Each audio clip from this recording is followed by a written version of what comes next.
All right, we're going to go live and we are going to watch a video that I watched last night and I found it torturous to try to get through. Um, I don't know anything about what Candace Owens has been up to in the last 2 years. There's this Rabbi, Barclay, who has been accusing her, quite forcefully, it sounds, of being anti Semitic.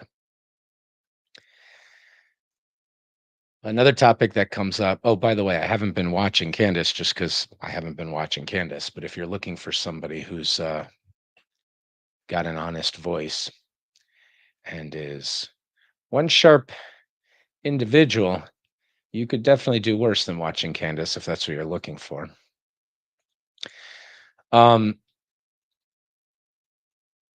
This video is painful. This video is really, really painful. So one of the topics that comes up is Rabbi Botesh. I've seen him before. Looked like an intriguing and interesting guy. I have no idea what they're talking about him attacking her. Apparently, it's a big deal. The rabbi didn't seem to dispute it in their conversation. So the only commentary I can give is based on what they're agreeing on in the conversation. So if there's other evidence of things that people have said that isn't brought up or whatever, I'm happy to look at that. I don't really feel like doing any of that research because I'm not that curious. What I'm curious about is whether or not we can learn something about how to think properly by looking at a very bad example of somebody who isn't thinking terribly well. So let's share this and let's be tortured by the rabbi a second time. All right, everybody, let's jump right into this. A very exciting episode for you today. Here in my hands, I am holding an article that was published by PJ Media. The title is Let's Be Honest, Candace Owens is a Jew-hating bigot. It was written by a rabbi, Rabbi Michael Barclay. So I read this article, and honestly, there are only two options here. Either this rabbi is genuinely ignorant of everything that I have ever said, in which case I'm happy to clarify it because he will be joining us on today's episode. Or the other option is he's completely aware of the things that I have said, and he is just a monster. I'm excited to find out when we sit down here with Rabbi Barclay. Yeah, those are two options. He could be a moron.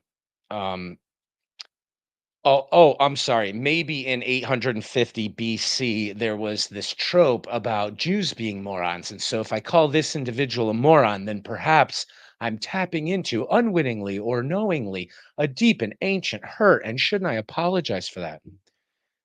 I'm talking about Rabbi Barclay. And there's some other options besides him being ignorant and writing anyway, or being a monster, which the first one is pretty monstrous.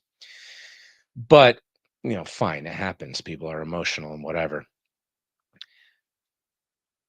But let's take a look at how he quote unquote thinks. Barclay. That's what we have coming up on Candace Owens.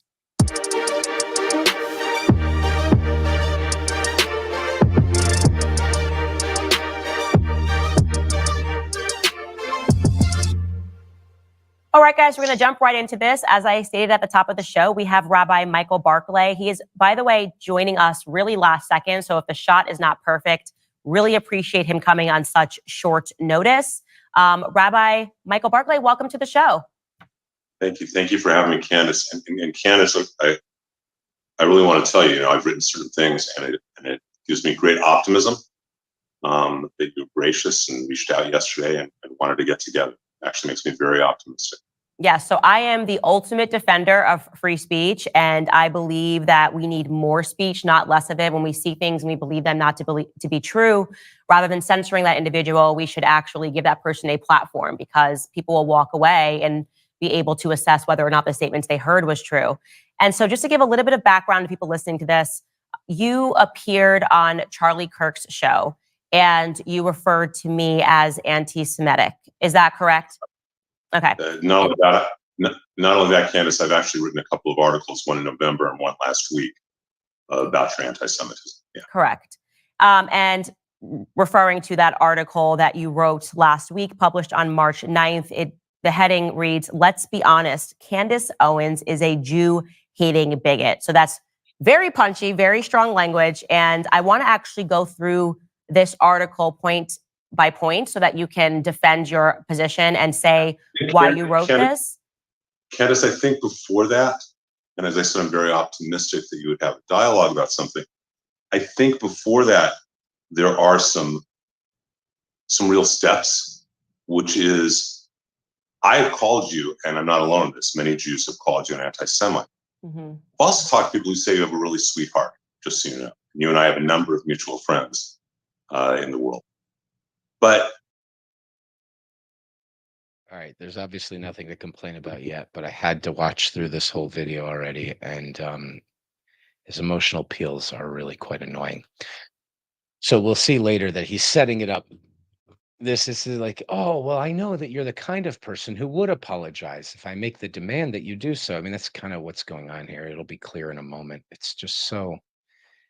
Can we just think, Rabbi? Can we just use our words and think and be rational for, I don't know, part of the public discussion?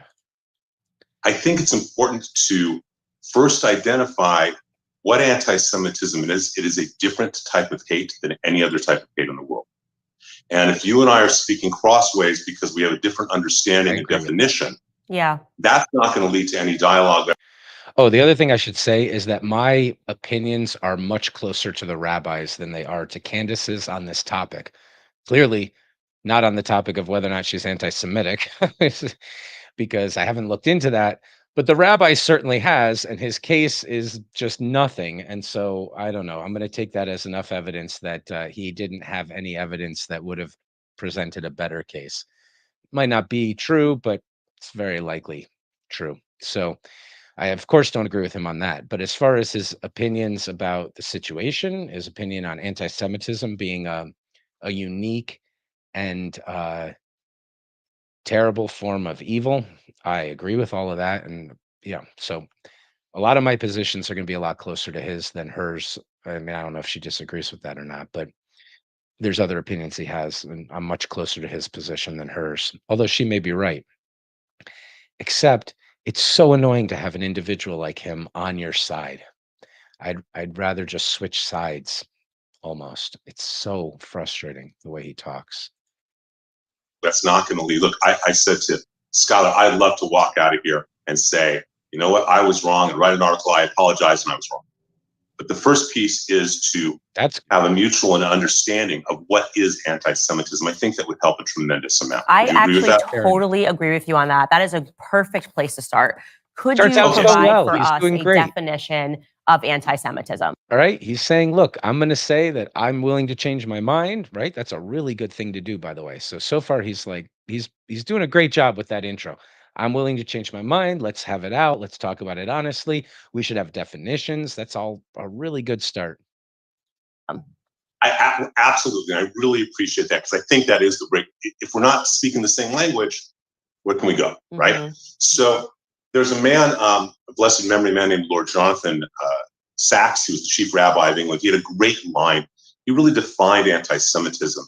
That anti-Semitism is Jews have no right to exist collectively as Jews with the same rights as other human beings. It's kind of a weird statement. So let's just track back a bit to understand the history of anti-Semitism.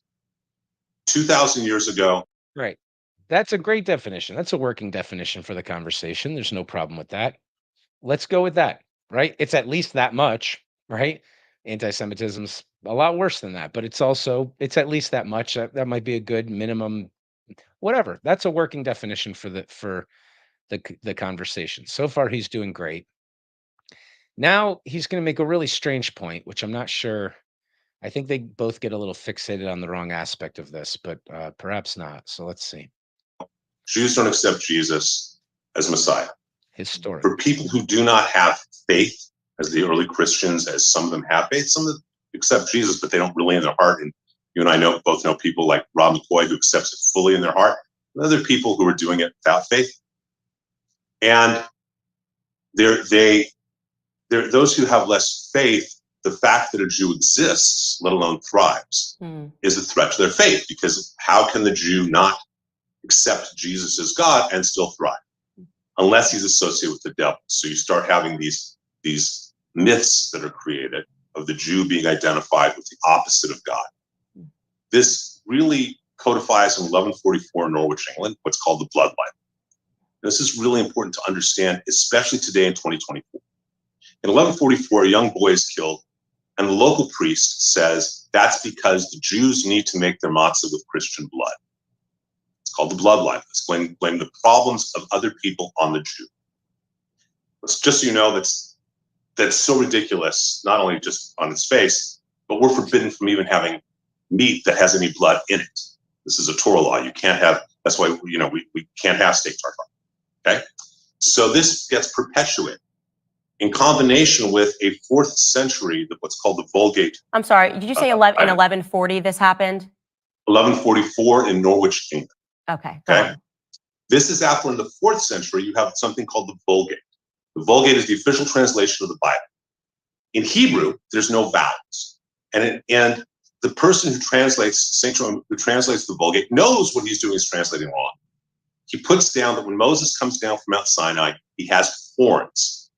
Okay, Karen, when actually the word was karan, meaning that light shone from his head. So now by 1144, you have the anti-Semitic myth of Jews have horns and they drink blood. And I know people who've been asked when they went into the army and other places, can I see your horns? So this still exists today in 2024 throughout America. And I don't mean just in little rural areas. It exists today, these myths. That Vulgate Bible is the official Catholic Bible all the way through the 1970s. So you need to understand that that's a piece of it, okay? That they're equated with this kind of hate. Because it's about Jews not having the right to exist collectively, when they live in their little communities in the Middle Ages, anti-Semitism is a hate against their religion. By the time you get to the 18th and 20th centuries, when so many Jews have assimilated, they are in culture, they are in arts, they're in science, it's no longer against them for their religion, it's against them for their race. This anti-Semitism is the oldest hate in the world, and the hate that mutates. In 1948, because remember, it says Lord Sachs. Oh, I just want to pause it. You said it's a hate that mutates. Correct. So your belief then is that the definition of anti-Semitism can necessarily change. Is that correct? It's not just my belief. It is the commonly accepted understanding in both the Jewish and academic worlds. Okay. This isn't, okay? As I said, that's why I quoted, this is a quote. It's a great thing from Lord Sachs, Jonathan Sachs. It's a great thing from Nihilecka. This is just accepted as the understanding of, a cultural anthropologist. So I would just say off the bat, I do not accept that definitions can just mutate. That is something that I could debate that on, like the definition of a woman. I mean, and I'm saying not just about Jewish people. I think that we have to have a concrete definition to work with, because then you can just update and say, actually, I've changed that, and now this is what constitutes anti-Semitism. But Candace, that is the horror of anti-Semitism. So what you are saying to me is that anti-Semitism is this and does not change. So she's quite insightful, because when he first says that it mutates and changes, I think he's just making a historical point.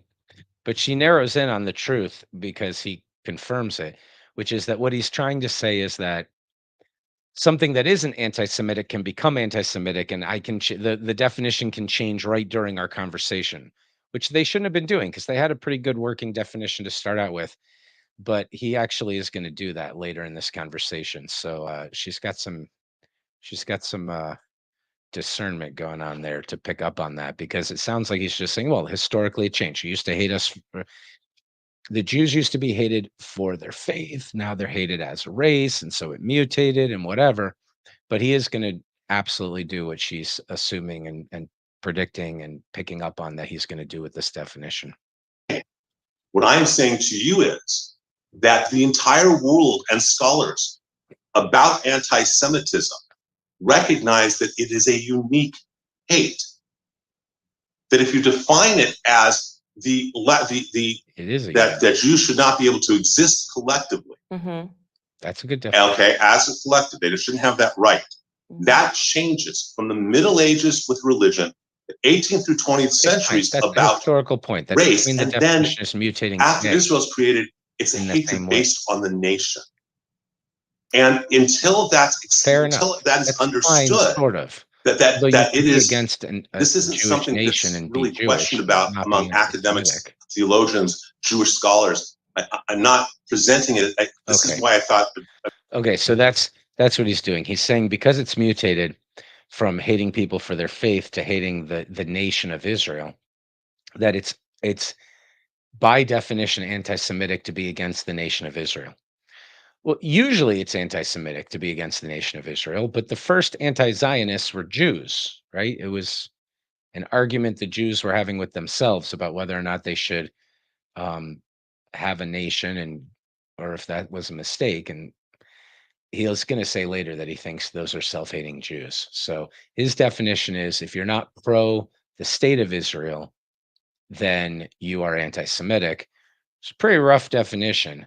I liked his first definition, the Jews don't have a right to exist. That's a pretty good definition of anti-Semitism. There's more words to it. That basic gist that works. But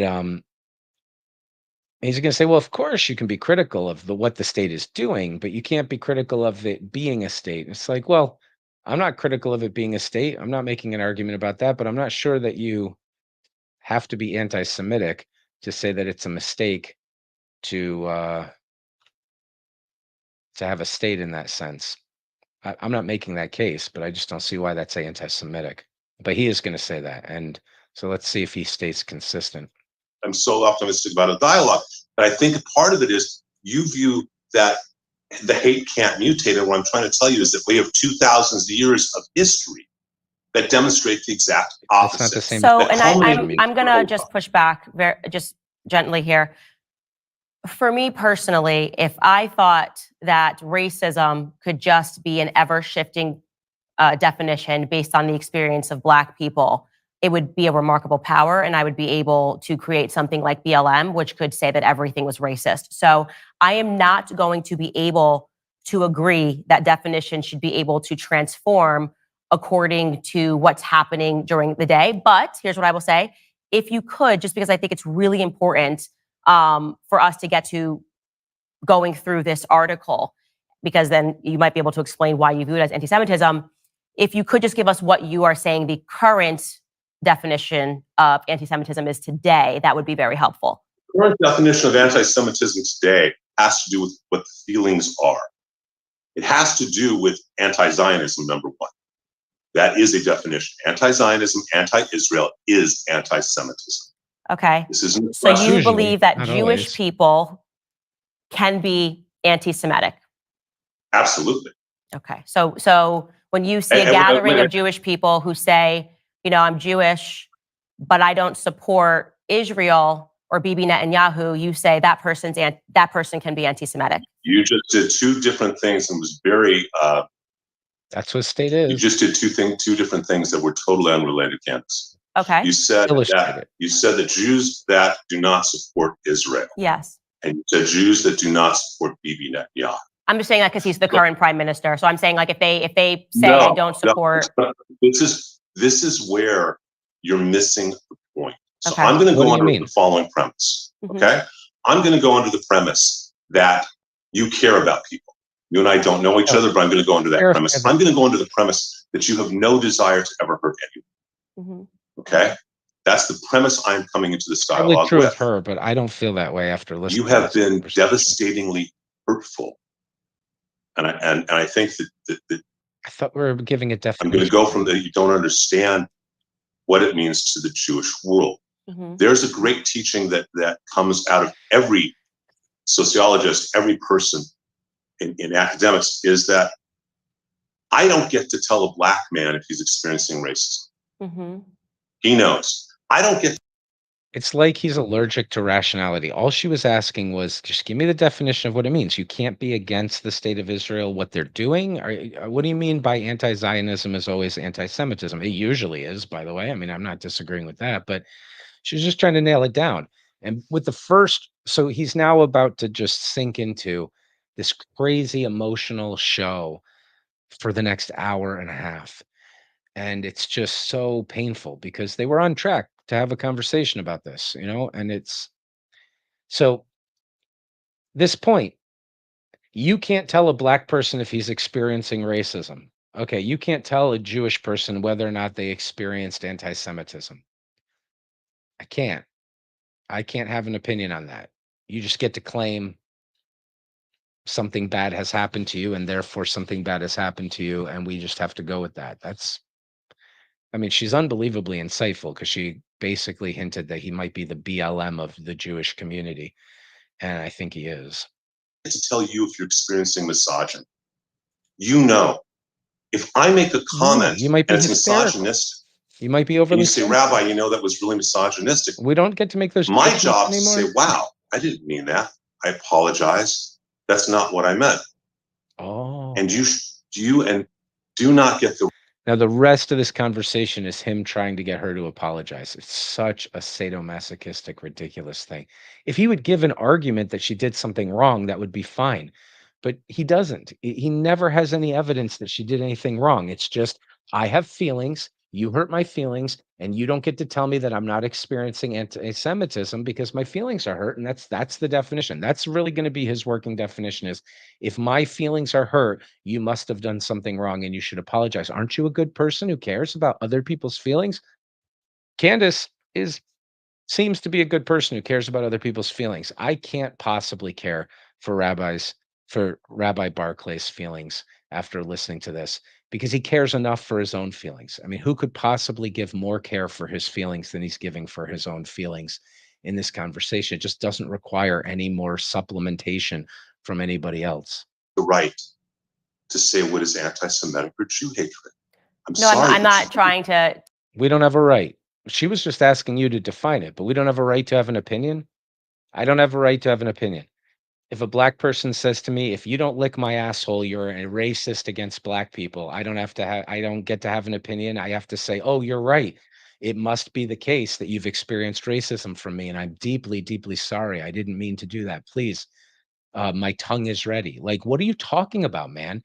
It's so sadomasochistic. It's such a tyrannical, wimpy, pathetic attitude of like, I feel bad, so you must have done something wrong. You might be too sensitive. You might be hysterical, as you're about to demonstrate you are. I mean, like, the rest of the world doesn't have to go along with your feelings. It's just not how it works. And by the way, it's deeply offensive to me, Rabbi, as a member of the rationalist project that thinks that, honest conversation is what matters, to hear the crying out that we all be infant babies who can go along with a program like this. It's deeply offensive. I am experiencing anti-rationalist bigotry from you, and you need to apologize to me because you have hurt me in my deepest core, in the deepest core of the principles that I care about. It's been centuries, millennia of struggling with bloody fingernails to claw our way slightly up this mountain towards something approximating a liberty situation. And you're spitting on all of the basic foundational principles of all of that. And I find it deeply offensive. And you've hurt me. You've hurt me historically. The opposition to this project of ours, where we're just talking and we're not going to accuse people of things without any evidence, and we're not going to say, but my feelings, so you have to shut up.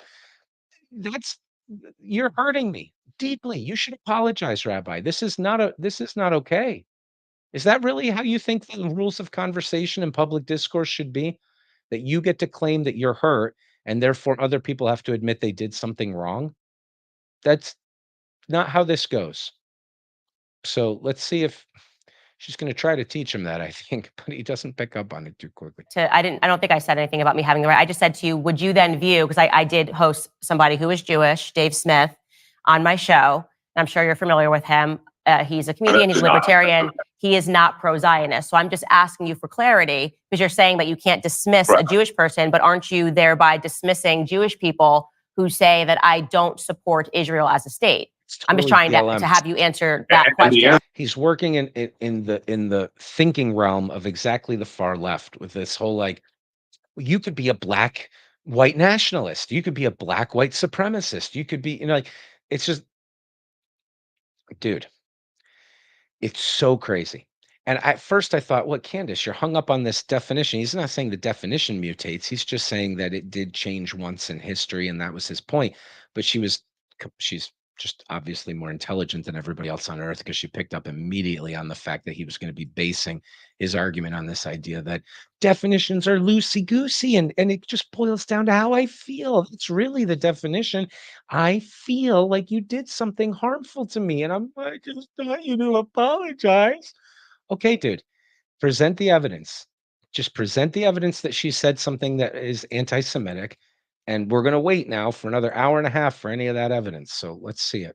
Are Answer they? is, I will ask you back the same question. Mhm. Are there blacks who do not support blacks? Are there pick the cause or the minority who do not support or not, or actually even better? You and I both sit on the conservative side politically. We share that, right? And we face the same way when it comes to that. And we both, I think, are disappointed in those who are Republicans in name only, correct? Yes. Okay. Does that mean they're not Republicans? Well, Yeah, I wouldn't in name describe a only. race Clue is in the as title, a political buddy. ideology, like a political party. Yes. That's very different. So to say that you can't be a race, like you're not That's black if you don't support this, is different than, like, you're basically saying that a Jewish person can be anti-Semitic. So that would be like saying a black person can in fact be racist towards, or they're not black. Look, I'm not going to comment on black community. Mm-hmm. I will say there are plenty of self-hating Jews. Okay, so you do believe, that's all I was trying to get you to say, is that Jewish people who don't support Israel, you are saying they are anti-Semitic. I just want to understand that. I'm saying it very clearly. They are self-hating Jews. Let's use that term very specifically. Okay. And you need to understand why they are self-hating Jews. I thought you were And you need to understand, as numerous people have talked about, I've written about, Prager's talked about, Gorka's talked about, Levin's talked about, a number of people have talked about, Shapiro's talked about. As That hurts my feelings. That hurts my feelings, Rabbi, because I disagree with you. And you're saying that I'm probably a self-hating Jew. And that's a historical trope about Jews, right? I mean, you're going to hear him make this case soon, and it's just ridiculous. Oh, this should be playing. I downloaded it. You Google. say I've written about is that a people want to assimilate. For 2,000 years, Jews have been persecuted, and so they want to assimilate. And so many have converted from Judaism not to another religion, but to leftist politics. That becomes their religion, and they lose their identity. That is a reality. So you need to understand, or I shouldn't say you need to. That's not fair, and I apologize. Got an example of it right I here. would hope that you understand a history and an understanding that we define what anti-Semitism is. And what happened on October 7th,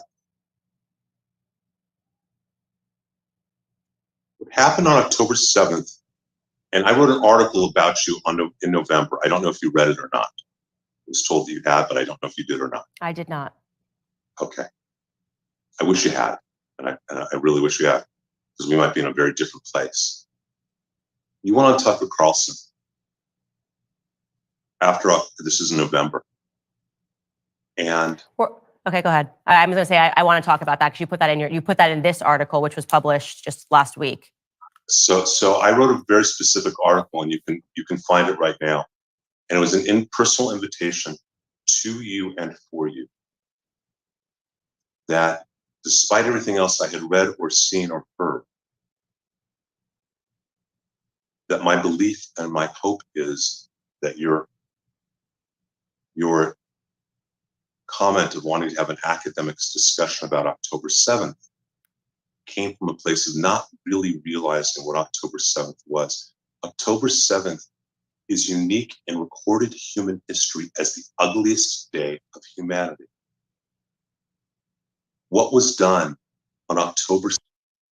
Okay, so it started out so good, and he's already sliding into this hysteria that he's going to just maintain for the rest of the show. First of all, it's hard to say that because I agree with him. His position and mine are much closer to each other than I don't know what Candace's is. Like I said, I haven't researched what she's been talking about or any of this stuff.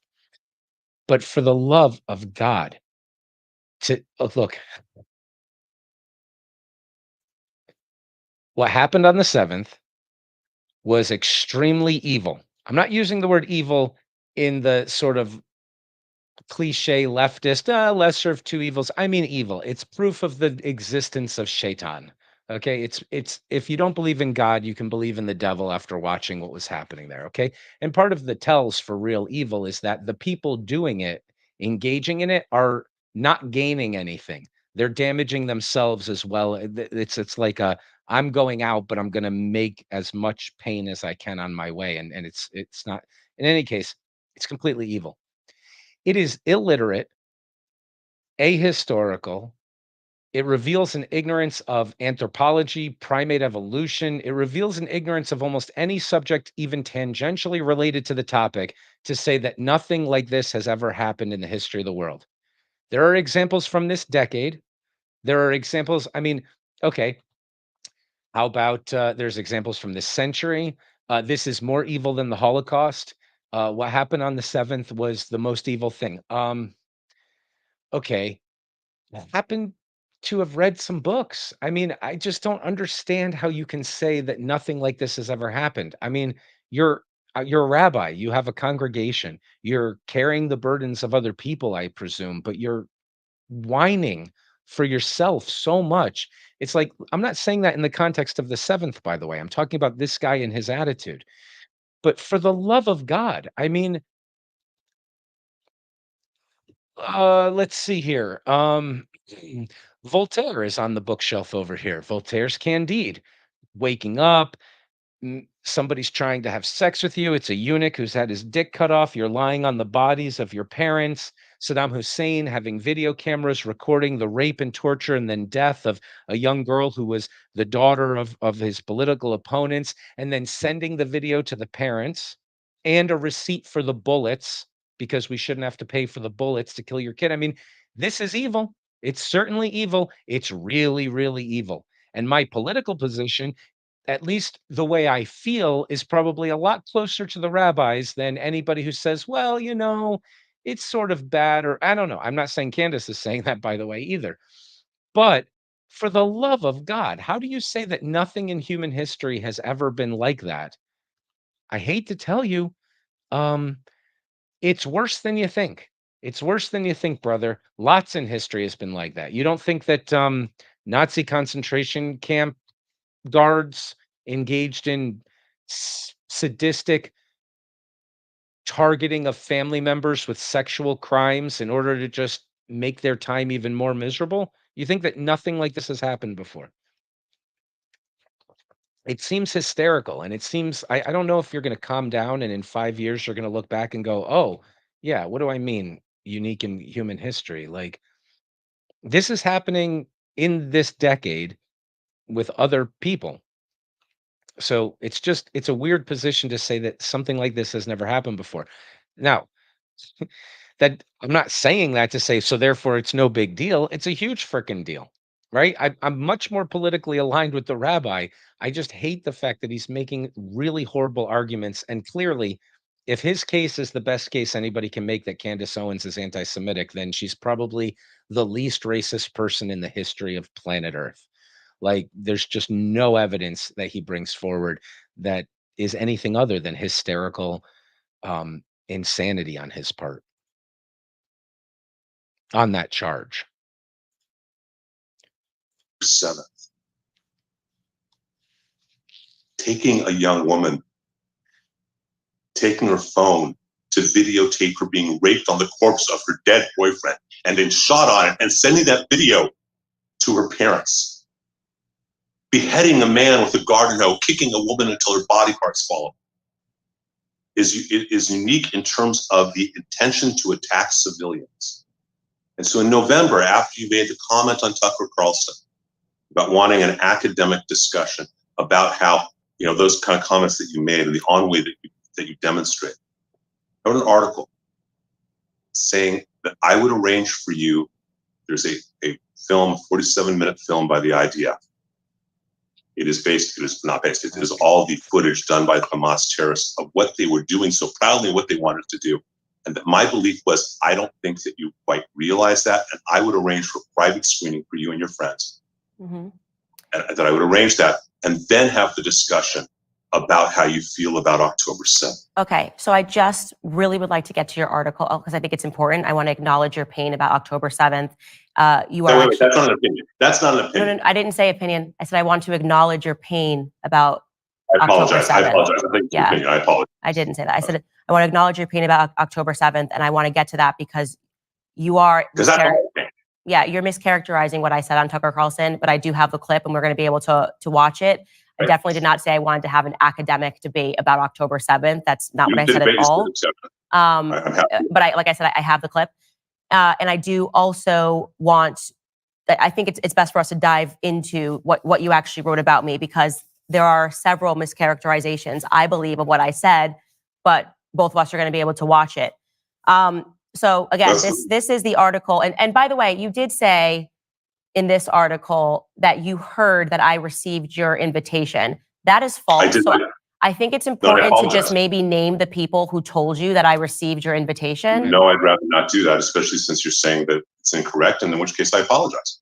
No, you can apologize. I just think that like a lot of the reason that things happen is because there is this sort of back channeling and discussion, and nobody told me that I got an invitation, and now you've written that I refused an invitation, and so that adds to people believing. So Candace, I'm going to ask you a question right now. I'm inviting you to forget about the article, because I have no issue and would love to write an article saying I was wrong. Candace Owens does not feel that way. I would love that. So I'm inviting you right now. I will set up a screening for you. Will you come? If you set up a screening for me after we go through this, I want to also be able to estimate your character by going through some of the things that you wrote. You did write some things that I believe. Wait. I'm asking you a yes or no question. No. And I just said to you, I'm going to give you an answer to that, but I want to first go through your article because I want to be able to estimate. Wait. I'm asking you a question. I will take the entire article. I'm not saying I'm not going to answer your question. I am just saying that I would like to go through this, see how you feel. You said you hadn't had an invitation. I'm asking you. I don't have to be there. I'll set it up for you. Okay, sure. If you want to set it up for me to have a screening of that here without you there, that's fine. What I'm saying is that I would not, based on what you wrote about me, I wouldn't take an invitation from you anywhere. I think that's fair given what's in this article. I think that's a normal human response, that if somebody has written something that is utterly libelous about you, it mischaracterizes what you said. But if you want to set it up separately and you want to send it to the Daily Wire and you want us to have a private screening, I absolutely will watch the events of October 7th. You know what? God bless you. Fair enough. And had I ever heard you say that, I wouldn't have written an article. Well, I think you still would have, because you made a lot of points in here. No, I wouldn't have. No, I wouldn't have, because I believe in the idea that it's about what we act and learn. And we have a concept called Shula in Judaism. No, actually, honestly, had you said at any point what you just now said to me, that you would watch a screening, I don't need to be there, that you would watch a screening. Of course you would. If I set it up. That'd be horrible. I would not have written that article. Okay. Well, I do still want to go through these points, though, because you. Okay, but do you hear that, please? Yes, I hear that, and thank you for saying that. Right. But a lot of what you wrote in this article is a lot of what I'm assuming you have a friendly relationship with Rabbi Shmuley has been saying about me. So it's really important to go through these points, because when you write something like is a Jew-hating bigot, that's very strong language, and we need to go through these points. So we'll go through all of them, sure. Yes, thank you. Okay, let's just begin here. So you basically make the argument that I'm drunk on fame, and that is the reason why I have let out the truth about who I am, which makes me a Jew hater. First thing you say is that this is a woman who is such an anti-Semite and so ignorant of history that in 2018, she publicly said that Hitler was okay. Do you actually believe that I publicly said that Hitler was okay? So from the recording that I heard, including the congressional testimony, which I think was taken out of context, and from the comments that you said, okay, and you correct if I'm wrong, but my understanding from your comments is you were asked a question about nationalism. And you responded about nationalism using the example that nationalism was good, and that what Hitler was nationalistic in Germany, and that was okay. You have said specifically you think Hitler is a horrible, et cetera, et cetera, et cetera. And you have condemned Hitler, thank God, without question. And you also brought him up in that discussion about nationalism. Is that all accurate? So Almost when you just write, reverse she in one publicly part. said Hitler was okay. That is dishonest because what I actually You know what's so funny about the public discussion and the sort of the gossip mill that all of this nonsense is always based around is that if you just listen to the accusation, you already know it isn't true.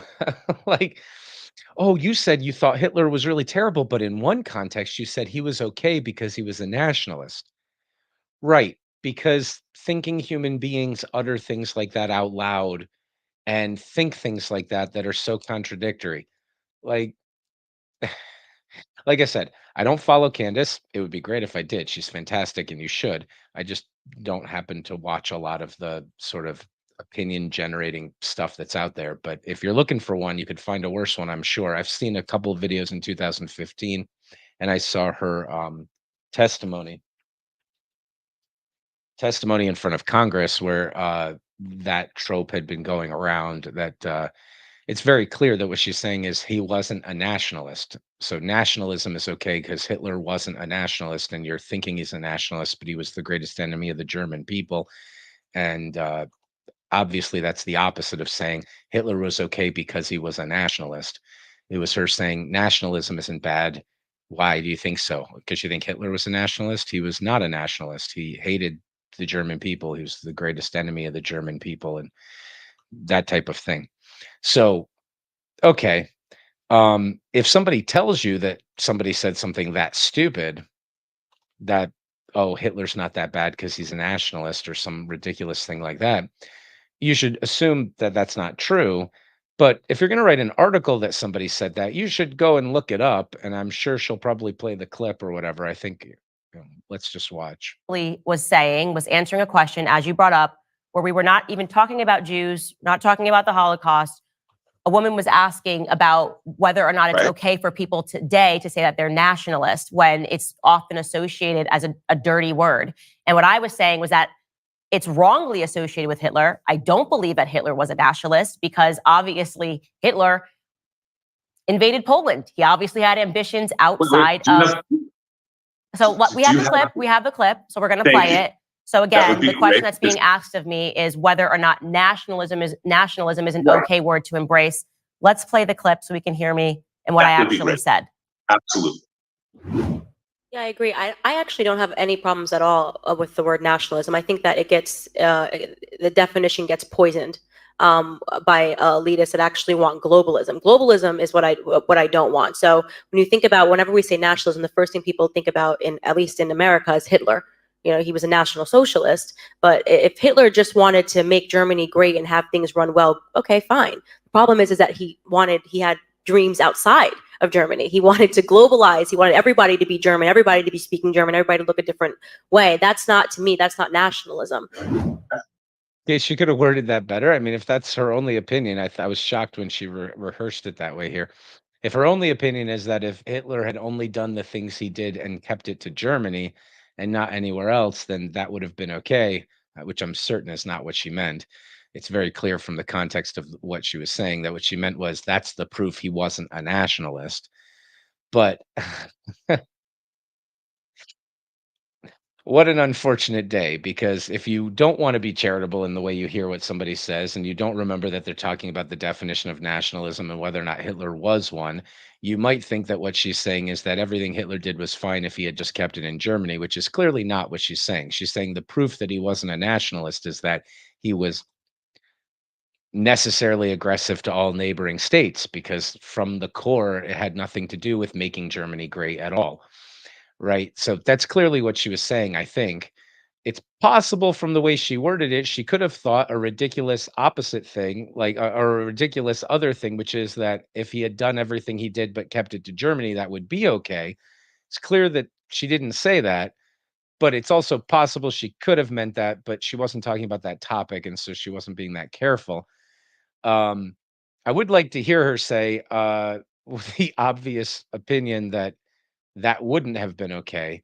But from the context, it's obviously it's transparently obvious that what she was saying is, here's my proof that Hitler wasn't a nationalist. Therefore, the term nationalism isn't sullied by the idea that Hitler was one. And that's what it leads to. Um, Let's see what the rabbi thinks about that quote. So again, we're So- trying there to define nationalism. Does your statement, she publicly said that Hitler was okay, is that an honest statement? Yeah. So let's talk about this for a moment. Is that okay? Yeah. You were asked a question about nationalism. Mm-hmm. You responded with an example of Adolf Hitler. Yes, I said because Americans associate, the reason why they think it's a dirty word is because of Adolf Hitler. You respond, and you have subsequently, and I've seen you subsequently, and I think you even said it at the congressional hearing, you have obviously condemned him for who he was. But you brought Hitler's name into a discussion. Correct. As a And bad you example. justified that this is how America feels or how people feel. And that's your take on it. It's not necessarily accurate. And in fact, it probably isn't from an actual sociological standpoint. But that's your opinion. Fine. But Candace, you put in the same sentence what he did if it just had stayed in Germany was okay. But more importantly, and here's a piece of the anti-Semitism. Why bring one of the most evil men of history into the discussion? You could just as easily have given any negative examples of nationalism. Okay. There's a couple of confusing things here. One, he clearly hasn't understood her point. So he thinks or is trying to spin it. It's not clear if I think he's stupid. Let's just go with he honestly thinks that what she was doing was saying, here's an example of nationalism that wasn't good, but sometimes it could be good. That's not what she was doing. She was saying he isn't a nationalist. And then he also says, and you've disavowed him and said he's evil and horrible. Oh my gosh, as if that's like she had some insight to get there or something. It's like that's what everybody thinks, man. We all think that, except for a few people who've been to prison and joined a race gang and are utter miserable cunts who are poisoned with anti-Jew hatred. But every person who has something to say that would contribute to the public conversation agrees that Hitler was a monster, as she does. And you're like, well, you think he's a monster and horrible, but you brought him into this conversation. You could have used a different person. For what? Like, and it's her perception that the American public is being told by intellectuals that Hitler was a nationalist, and anybody who loves their nation is basically like Hitler. You have to all hate your nation so we can have one big global nation, which will fundamentally not be a, a, a totalitarian power grab, right? Like, what's wrong with totalitarianism? That we don't have it on a global scale, right? That's her position. Do you really not understand what she's saying, man? Like, do you actually think that she's saying, "Oh, let me find an example of someone who was a good nationalist"? Like, what are you reaching for here? I- are you saying it hurts me emotionally to hear the name Hitler and you could have brought up anybody else that wasn't Hitler? You don't bring up Hitler in arguments? Do you think Jews don't bring up Hitler often in arguments? Like, it's just bad to mention him as a bad example of what you don't think we should be? Because bringing him up proves that you really secretly like him, even though I also know that you don't? Like, what is this fucking argument? You chose to bring Hitler You up, chose. not them. I did. And I You have think no, if I could go backwards in the context of trying to understand why Americans think that nationalism is a bad word, it was appropriate for me to bring off Adolf Hitler. It is totally appropriate in any capacity when you are talking about history and historical sentiments to bring up any relevant character that has created those sentiments. So I just want to, again, I just want a yes or no. What is After he watching So- that I want to make sure we don't run out of time here. After watching that in context, do you think it is fair that you wrote, she publicly said that Hitler was okay? Hitler was okay. Yeah. Yes, by bringing me even into the conversation, yes, I do. This can't be genuine. It just can't be genuine on this. But I'm trying to figure out if he's stupid or lying. Like, I just can't figure it out. But whatever it is, how can that be genuine? How can you genuinely say, if Hitler had wanted to make Germany great, that wouldn't have been a problem. But he wasn't a nationalist. He hated the German people. He hated everybody. He was aggressive to neighboring states and had to be, because his whole ideology was not about the benefiting of his nation. It was about a global takeover and totalitarianism. And it was evil and horrible, which you also agree that she thinks. But somehow bringing up his name was a bad thing to do in that context. Uh, what? Like, I don't get it. I really don't get it. I'm trying. Like, I'm trying to understand it. Like, I'm listening carefully when you say I've got some evidence that you're a Jew hater. You brought up Hitler as a bad example of something that nobody should want to be. And then to say, but I can prove he wasn't a nationalist and it's okay to be a nationalist. And that's the topic we were talking about. And that makes you a what, fan of Hitler? You said she's not a fan of Hitler. Is it just bringing up Hitler's name? You brought up his name. You brought up his name here in this conversation. I mean, what crime has she committed that you're not committing right now by talking about it and bringing it up?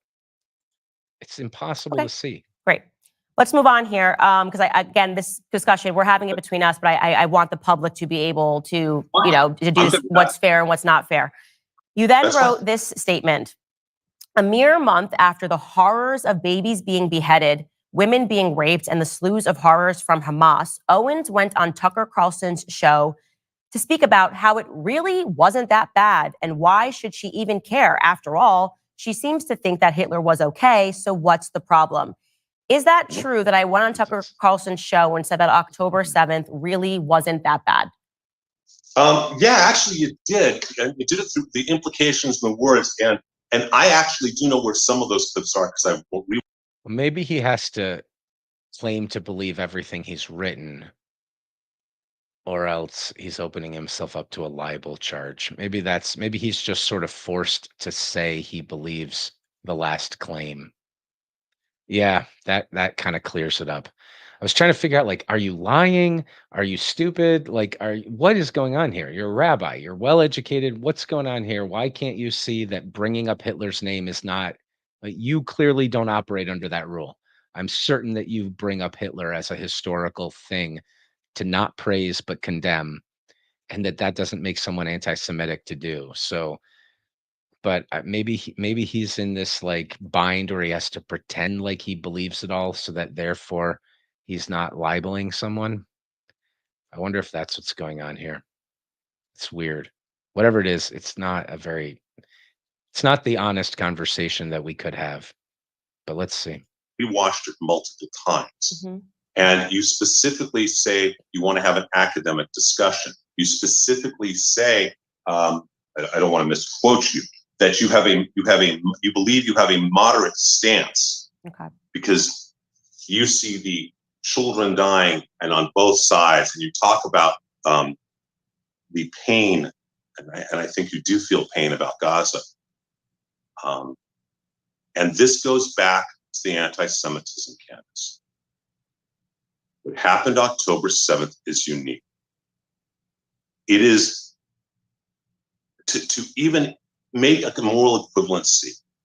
This is one of the keys in anti-Semitism. Okay, so when people think that someone has made a moral equivalency, they're usually hallucinating. Okay, so we're gonna see if that's what's happening here. But whenever anybody mentions two things in the same sentence, that doesn't mean that they're making a moral equivalency between them, right? But people like to read in that other people are making a moral equivalency. I'm not sure if Candace is going to go and say, no, I think what happened on the 7th is 1,000 times more evil than anything else, but we still have to be able to be open-minded and or have our eyes open and weigh things on scales. And, just because something evil happened doesn't mean that anything else is permissible now. Like, I don't know. But so far, what's been read by him is not a moral equivalency, right? Saying, right.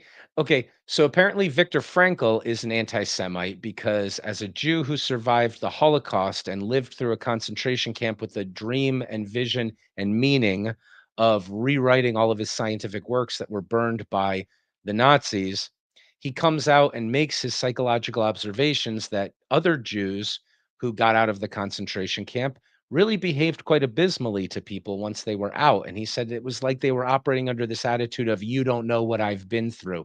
And he was making not a Jewish point, but a psychological point about being human. Apparently, he was making a moral equivalency when he did that. And he was saying the Jews who are a little rude to you in a shop after they've just gotten freed from a concentration camp are just like Hitler. That's not making a moral equivalency, right? You can say that the response to a great evil, I can still weigh it on scales and judge it and say, are we doing the right thing? I'm not, look, my actual feelings and political, my position about the response to what happened on the 7th is probably a lot closer to the rabbis than anybody else's. It's not a well thought out position, and Candace's is probably better and more correct than mine. I don't know what hers is. I haven't looked into any of this. But as far as I'm concerned, I don't mind just closing my eyes for a while and letting people do what maybe happens to respond to this. That's probably wrong. It's probably not a very Christian or a good way to think or whatever. I'm trying to imagine what Candace's perspective could be on it. But God darn it. Excuse my language. Man, listening to the rabbi hallucinate a moral equivalency. Basically, what you're saying is you're not allowed to think and talk anymore because I'm having a hysterical reaction. And so no reasonable conversation can be had because you're just equivocating everything. Now, maybe she did. Let's look at the quotes and see if he can back it up. But it's almost always a hallucination that people are making a moral equivalency between things when they're drawing connections and making comparisons. That's not saying they're equal. But let's see if maybe she did that. Hopefully, he'll provide the evidence. Semitism and in any prejudice and bigotry is that an inappropriate moral equivalency is created. When someone says that this race, these people, whomever, are like dogs, they've made a moral equivalency between those people and dogs, that is bigotry. That is hatred. So I first want to debunk the idea that I first want to debunk the idea that I did not, like I in any way said it really wasn't that bad. That statement never came out of my mouth. And I also want to show that actually, contrary to that, I condemned what Hamas did. So let's just show that clip of what I said. And then I want to get to your quotation about academic discussion. Let's just show what I said about Hamas. I have seen every single person, including myself, condemn what happened on October 7th. Because who wouldn't condemn terrorism? It's obvious who would not condemn innocent Israelis dying. But if you then say that it is also sad when an innocent Palestinian child dies, suddenly this is pro-Hamas, or you need to say, even when you're talking about how sad it is that a child dies, you need to button that statement by saying, but that child was a human shield. That's not going to be my response. First off, as a mother, that's not going to be my response as somebody who is about to give birth. When I see these images of children involved on both sides of the conflict, I've pointed to the people that are mocking. Yeah, once again, my position is a lot less nice than Candace's, and it's a lot closer to the rabbis.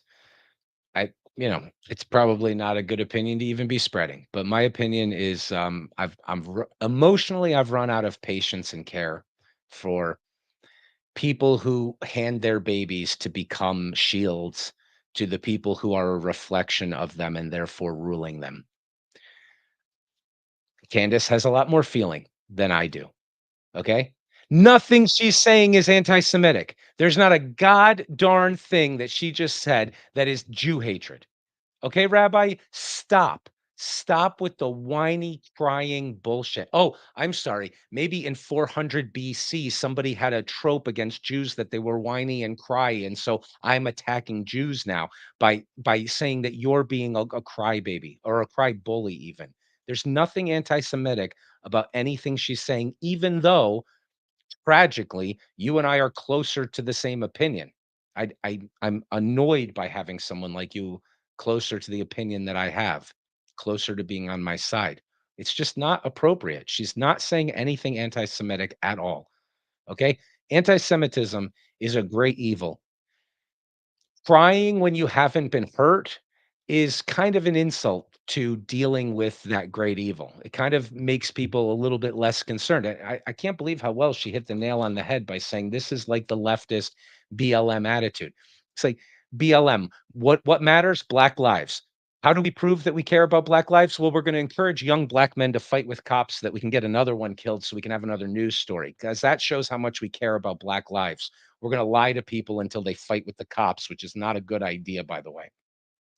It's exactly the same thing. I care about Jews so much that I'm going to tell you you're not allowed to think and talk about things, or else I'm going to accuse you of being an evil, racist bigot.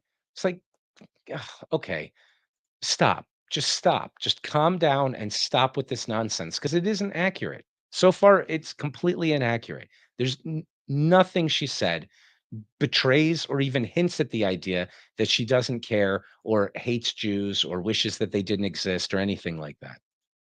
Dead Israeli children and said that they are horrific. I am even keel on this matter, and yet people think that you need to be extreme. So people that have become more radical and extreme are perceiving a moderate stance as not enough. And because I was about to say, you don't, people can disagree with you or agree with you or whatever, but you certainly don't seem radical on this topic. And I'm going to hold here before you comment on that, because your next sentence, as you just said, she wanted to talk about the depravities of Hamas as an academic discussion and refused to even condemn Hamas. So we just saw that I did condemn Hamas. And regarding the academic discussion— No, you didn't. I'm sorry, but no, you made a moral equivalency between Hamas and Gaza.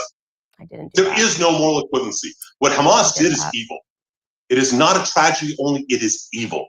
I'm sorry, Candace, but you make an equivalency that does not exist in most people's minds, and certainly in no Jews' minds. Okay, so I'm glad that you said that, so people can hear what I actually said and hear what you are saying and how you are taking it. I didn't hear her say that it's not evil. Does she say that it's not evil? Know how you could write this statement. She refused to condemn Hamas when I literally said who would not condemn these horrific events. You don't condemn them uniquely evil. You put them in pari passu relationship. So you're saying that even though I did, so now you're admitting that I did condemn Hamas, even though you wrote she refused to condemn Hamas. What condemnation is? Is this where you really want to go? Is have an English discussion? No. You wrote she refused to condemn Hamas. These are your words. Because when you put that, at the moment you say that they have a moral equivalency with anything else, that's not condemnation. No matter. I didn't. I said it's sad when an innocent. It's not condemnation, and is it? I'll just ask you a question. Is it sad? Is it sad? Sure. Sit there and do that. I don't want to cut each other off. Okay. Because clearly what we are having here is just a disagreement. There's no reason to get angry. Do you think think it is sad when an innocent Palestinian child dies? Candace, I cry every day. And it's not just for Israel. And this is one of the things you clearly do not understand. The same way most don't, who are anti-Semites, who don't get it. It's always the emotional high ground. I mean, that's all that's happening here. So I don't know why she's not underlining it even more, but we'll see if she says, yes, it's a horrible, horrible, evil what happened. I think it was. So in times of war, especially when you feel justified by being provoked by horrible evil, we know that sometimes soldiers can do some pretty bad things. Candace is more concerned with that than I am. I'm actually not that concerned. Sorry to say, it's a horrible thing to have to confess, and she's probably right, and I'm probably wrong. But it's not morally equivalent. You're not saying that these things are equal to each other when you make statements of fact like this is horrible and evil, and this is also not a good thing, and we should be reasonable in how we examine it. You're saying no one's allowed to be reasonable in how they examine it because you're really, really emotional and you cry all the time. I cry for what's going on in Israel.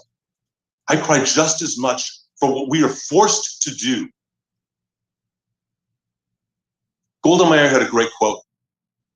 She said that one day we may be able to forgive them for killing Israeli children. We will never be able to forgive them for making us kill their children. So what about my statement of saying that I also cry for Palestinian children is wrong to you if you also admit it is sad when Palestinian children die? It's painful, but it is not in any way, shape, or form morally equivalent to October 2nd. Right. You just said the same statements that she said. She is not saying they're morally equivalent, therefore. You're hallucinating that she's saying that they are equivalent to each other. She's never said that. I don't know why she's not taking the opportunity to underline the fact that she's not saying that. Maybe she will, but she's quite clever in exposing just how bad this argument is. So we'll let her do her do her thing the way she does it. But there she never said that they were morally equivalent. You heard that when it wasn't said. That is the anti-Semitic bigotry. But I didn't say that. I just want to be clear. People are watching. It's just not what came out of my mouth. There you go. But I'm not gonna. I don't want to get hung up. I don't want to get hung up on that. I want to now point to. You said I wanted to talk about the depravities. I'm gonna quote it. She wanted to talk about the depravities of Hamas as an academic discussion. Actually, I was talking about NATO, and here is the clip of what I said when I used the words academic discussion. Take a listen. I mean, you can go back to me even talking about NATO expansion before things erupted between Russia and Ukraine, Yes. and having a meaningful discussion about how much expansion is too much expansion. How would we feel if we had troops on our border? These are things that should be allowed in an academic discussion. You should be able to sit on stage and should be able to debate these ideas without using ad hominem attacks. You're using it in the reference, Candace, in the dialogue about October 7th. Right. You're using your discussions of NATO as an analogy, That's clear. in an analogous way, about how we should be able to discuss October 7th. From a foreign There is no analogy. Okay. So you think that it is fair after listening to that, me talking about NATO and me talking about Russia and Ukraine and saying that we should always be able to have an academic discussion about foreign policy. You think your statement still is fair, saying that she wanted to talk about the depravities of Hamas as an academic discussion? Because you're using that context, and you're the one taking your own quotes out of context. I played it. I didn't take it out of context. I just played it. Then play the whole paragraph we were talking before. That's the entire issue. I did. is So the about first part was what I just showed you. That was actually a split clip. The first part, the first half of that was when the one that we just showed you, when you said that I said it really wasn't that bad and why should she even care? The first part I say, She's not hiding the fact that that's why she brought up NATO. We all understand that that was the context of bringing up that point. She's not trying to get away with something here. Look,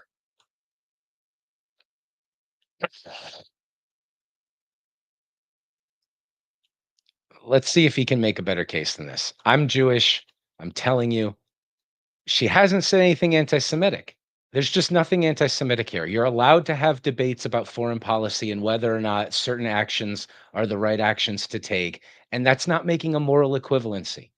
All right. Again, I really am emotionally inclined towards something closer to the position of Rabbi Barclay.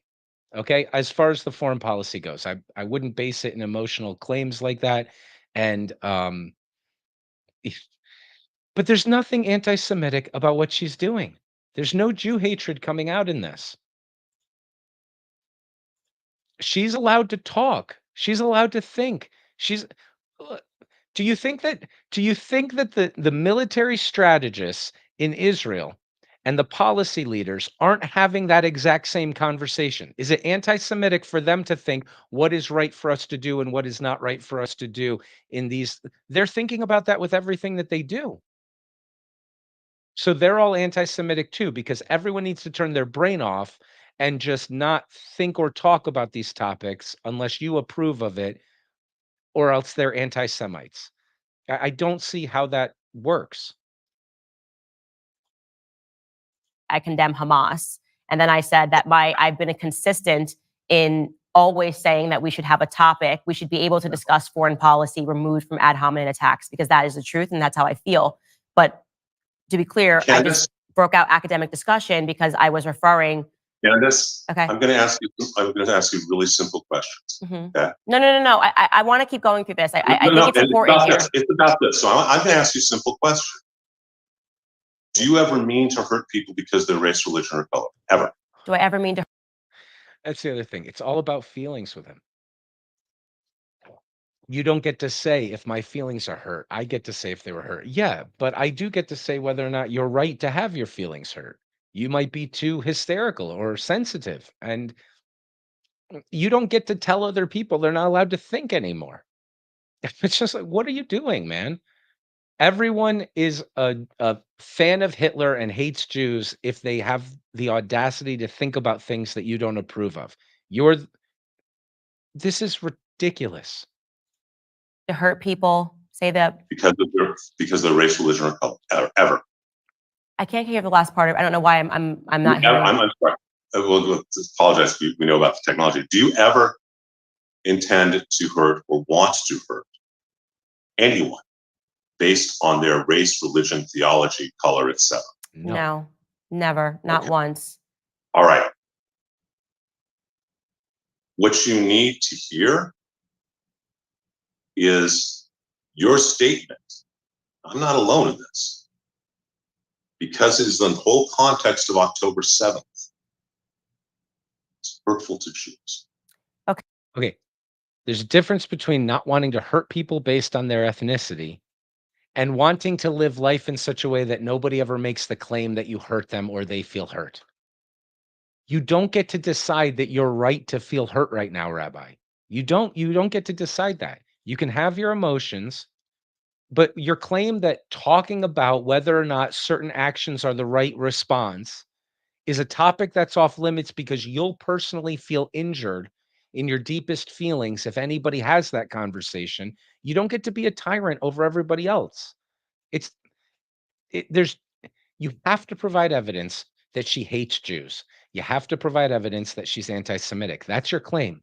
Nothing she's doing. She didn't make a moral equivalency. You completely hallucinated that out of nothing.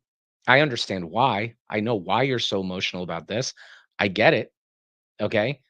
But it's still not reasonable for you to say, therefore, the whole world has to shut up. It's like I just can't imagine. I just can't imagine. It's so hysterical.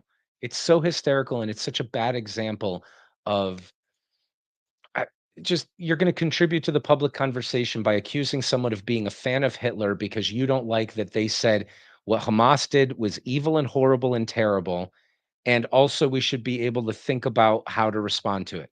Again, I'm not even near her in that position compared to you, right? I'm much closer to where you are in your feelings on all of this. It's completely ridiculous for you to demand that nobody be allowed to speak reasonably about something because you're going to interpret it as making a moral equivalency that they're not making. And you're going to interpret it as you can see that they secretly hate you. Also, you say, well, maybe they don't secretly hate you, but your feelings are hurt and they don't care enough about your feelings. So therefore, they're not allowed to think and talk anymore. If anybody thinks that's the definition of anti-Semitism, it's not. Okay. The definition of anti-Semitism isn't every single Jew on the earth feels good about everything I say at all times. That can't be the standard. It's so ridiculous. It's so hard to listen to him talk. It only gets worse from here. Okay. And I'd like to give you an analogy that I think that might really help our dialogue, if that's okay. Mm-hmm. A number of years ago, a movie came out called The Passion of the Christ. Did you see the movie? Yes, it's a wonderful movie. Okay. And I saw the movie as well. I saw it the opening day and saw it twice, and I arranged for a screening of priest students, minister students, rabbinic students, rabbis, ministers, and priests. The Loyola Marymount when I was a professor. Okay. I realized something in watching that movie. There are two movies going on. If you accept Jesus as your savior, then that movie is so brilliant and so painful about his suffering that it transcends everything else, and that's all you see. And I think you just said it was a brilliant movie, and as many of my friends did, Loyola, etc. I think it was a brilliant movie too as well. If you don't accept Jesus as your savior, you're not so emotionally attached to all the suffering that Gibson portrays so well. And so what you do notice, as an example, are all the anti-Semitic things. So I had a discussion with a woman who's the senior vice president of Loyola when the movie came out. She said, Rabbi, there's no anti-Semitism.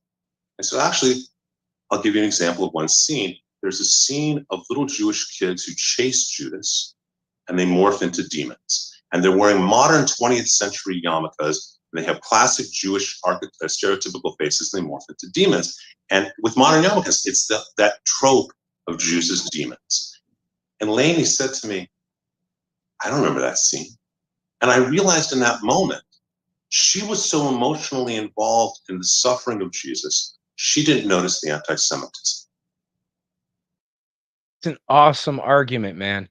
It's a good argument for Mel Gibson doing and saying something anti-Semitic.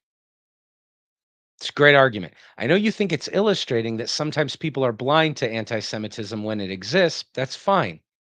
You still have to present some evidence that she did something like that. She hasn't said anything like that. You are emotionally hysterical, and she's not allowed to think and talk. And you haven't presented one thing that she said that demonstrates that she hates Jews, that she wishes to live in a world without them. You just haven't done that yet, man. But both are true in the movie. You may not have the desire to have that pain in your heart. But what I'm trying to tell you is by having a conversation with Tucker Carlson under the umbrella of October 7, which is what that segment was about, and saying that you have a moderate stance, that there should be able to be discussion, just like there is about NATO, it validates the reality of the absolute. Okay. This is really important because if he's saying that you're moderate about about your condemnation of what Hamas did, then obviously there'd be something to that. That's not what she said. Okay. She didn't say, well, it's just some Jews getting raped and murdered and having horrible things happen to them. I'm kind of moderate about all of that. That's not what she said. What she said is that's horrifying and evil and terrible. And we don't have to turn off our brains and how we think moving forward as far as what is an appropriate response, right? If we do that, then we say, well, maybe we should just nuke all the Muslims and every Muslim country should be wiped off the planet with nuclear weapons. Well, if somebody says, but I don't think that's reasonable, we should talk about whether or not that would be good for the world or bad for the world or if it's appropriate. You're saying no. Any conversation asking the question, should we or should we not do X, Y, or Z in response to this is anti-Semitism? That's your definition of anti-Semitism, is that you can't think and talk about that topic because it was so horrible. Now, what's being hinted at there is that you're saying, well, I don't think it was that horrible. I'm moderate about how horrible it was. But that's clearly not what she was saying. What she was saying is, okay, really horrible things happen, but we can still have a conversation about what the right response is. And again, most likely, what I would say the right response is a lot closer to, I'm sure things are going along just fine the way they are. I'm not that concerned. I'm sure there's some horrible things probably happening because it's wartime and that's pretty bad too. I'm not as concerned. So I'm not trying to even defend her position. I hate the fact that probably a lot closer to your position on this than her position. But she's not saying anything anti-Semitic. Zero. There's not even a hint of it. Nothing that she said is anti-Semitic. Are you trying to say, Rabbi, that you don't think it's appropriate to discuss how to act because this was so horrible that we should turn off our brains and not think anymore? That seems to be your position. If you don't do that, you're being anti-Semitic. That It's so ridiculous. It's so ridiculous. That's what Jewish political leaders are doing right now. They're thinking, what's the right response? And strategically and consequentially and proportionally and uh, how much and where and how do you and what are our aims? Like those are the conversations everybody is having. It's not anti-Semitic to contribute to that conversation or even to say it's okay to have that conversation. And it's clear that she's not saying, I'm pretty moderate about this. You're hysterical. And so her being reasonable about the topic seems like she's not being as hysterical as she should be to you, but you're just being hysterical. It's fine, but you're wrong to think that that means she hates Jews. Okay. And you're trying to hint that, like, in her heart, she secretly has hatred of Jews, even though she doesn't want to have hatred of Jews. But you can tell because it's coming out like you're watching Mel Gibson's movie or something. Nothing she's saying is Jew hatred. There's just zero. She's trying to have a conversation about a foreign policy issue. That has to be allowed. Okay? If your definition of anti-Semitism is my feelings are hurt because you're talking about something, then you've got the wrong definition of anti-Semitism. And it's quite annoying what you're doing, right? It's the proper response to that is take a hike. Take a hike, man. We got stuff to talk about. And again, I'm not saying any of this. The only question I'm concerned about is whether or not your accusation against her is correct. That's what this video is about. And she's apparently not concerned with anything else either, because that's all she's not even going into any of the defenses of this beyond just letting you make this really bad case. Let's see if he has better arguments. Absolute evil that is unique to October 7th. Had you asked me on October 6th what to do with Hamas, despite that in their covenant of 1988, their charter, which I don't know if you've read, despite the fact that in Article 7, 11, and 13, they call for the destruction of all Jews. If you'd asked me on October 6th, I would say we should do whatever we should do for peace. What they did on October 7th was surrender their human souls. They became Amalek, if you're familiar with the character from the Bible. And what they did is so evil, it cannot be compared to anything else. Just like what Hitler did is so evil, no one should compare. I don't care if it's Trump or Obama, no one should compare any political leader today to him. You did it under a guise. Whether you meant to or not, it was anti-Semitic. Okay, so I just don't, I'm So let's consider his argument by agreeing with the idea that what happened on the 7th was so evil that the humanity of your enemy was lost and no response is unreasonable.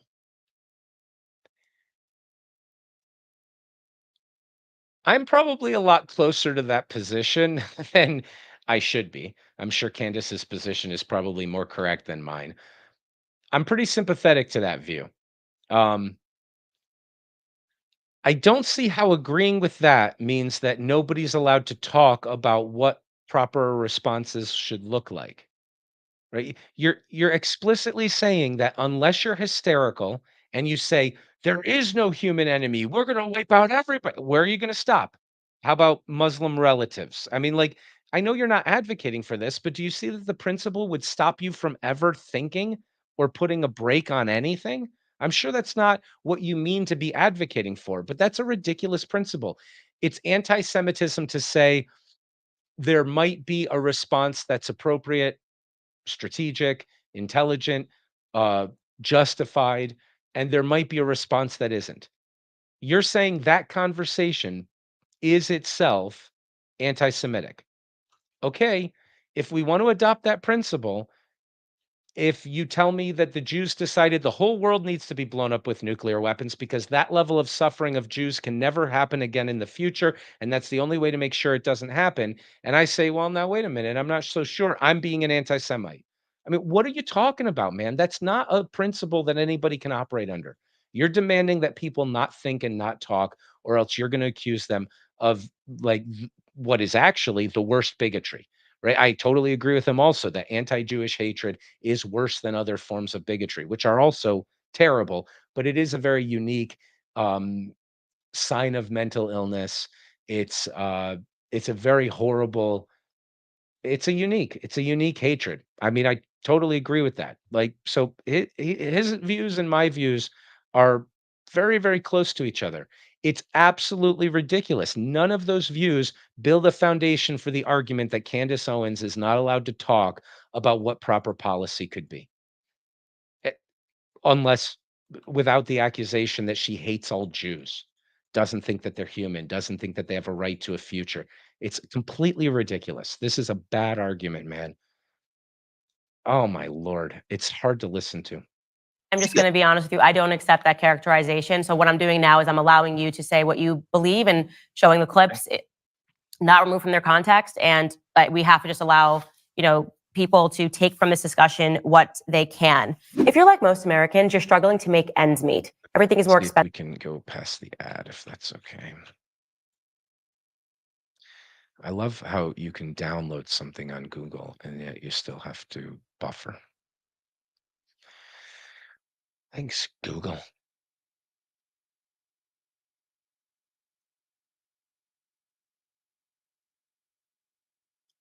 It just gets so infuriating. Look, like I said, I haven't researched the things between Rabbi Boteach and Candace Owens. I haven't even researched Candace Owens' statements. I'm taking all of this. I don't listen to Candace Owens. Not only do I not listen to her daily, I'm not against listening to her. It's not a part of my schedule. But like, and I recommend listening to her. Though I've seen like 3 videos of her back in 2015 when she started up and when she was testifying in front of Congress. So I'm not here to defend somebody that I'm like, oh, she's the best. His arguments are so terrible. They're so terrible and they're hysterical. And I feel bad. I mean, maybe he'll calm down at some point and be like, okay, this was an incredible evil. It was unbelievably horrific. And I can think. I can still think. It's okay. I don't have to just have emotional outbursts. I can think at the same time. And again, I'm not saying any of that to say a policy should be different, right? And I don't even think Candace was. She was saying we should be able to have the conversation about it. Now, this is rather annoying, Google. I pay you money so that I can download the video, and this is how badly it works. It's really frustrating. What if we do this? What if we say,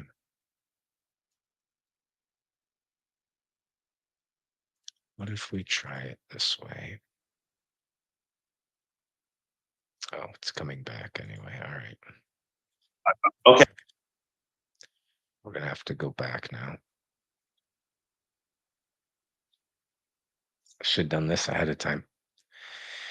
It's just so painful. It's so painful. And I feel bad. I mean, I feel bad that he's having this emotional torture that's making him think so badly, but it's just it's too much to hear a grown, intelligent man with a I congregation think that who can't be okay with thinking.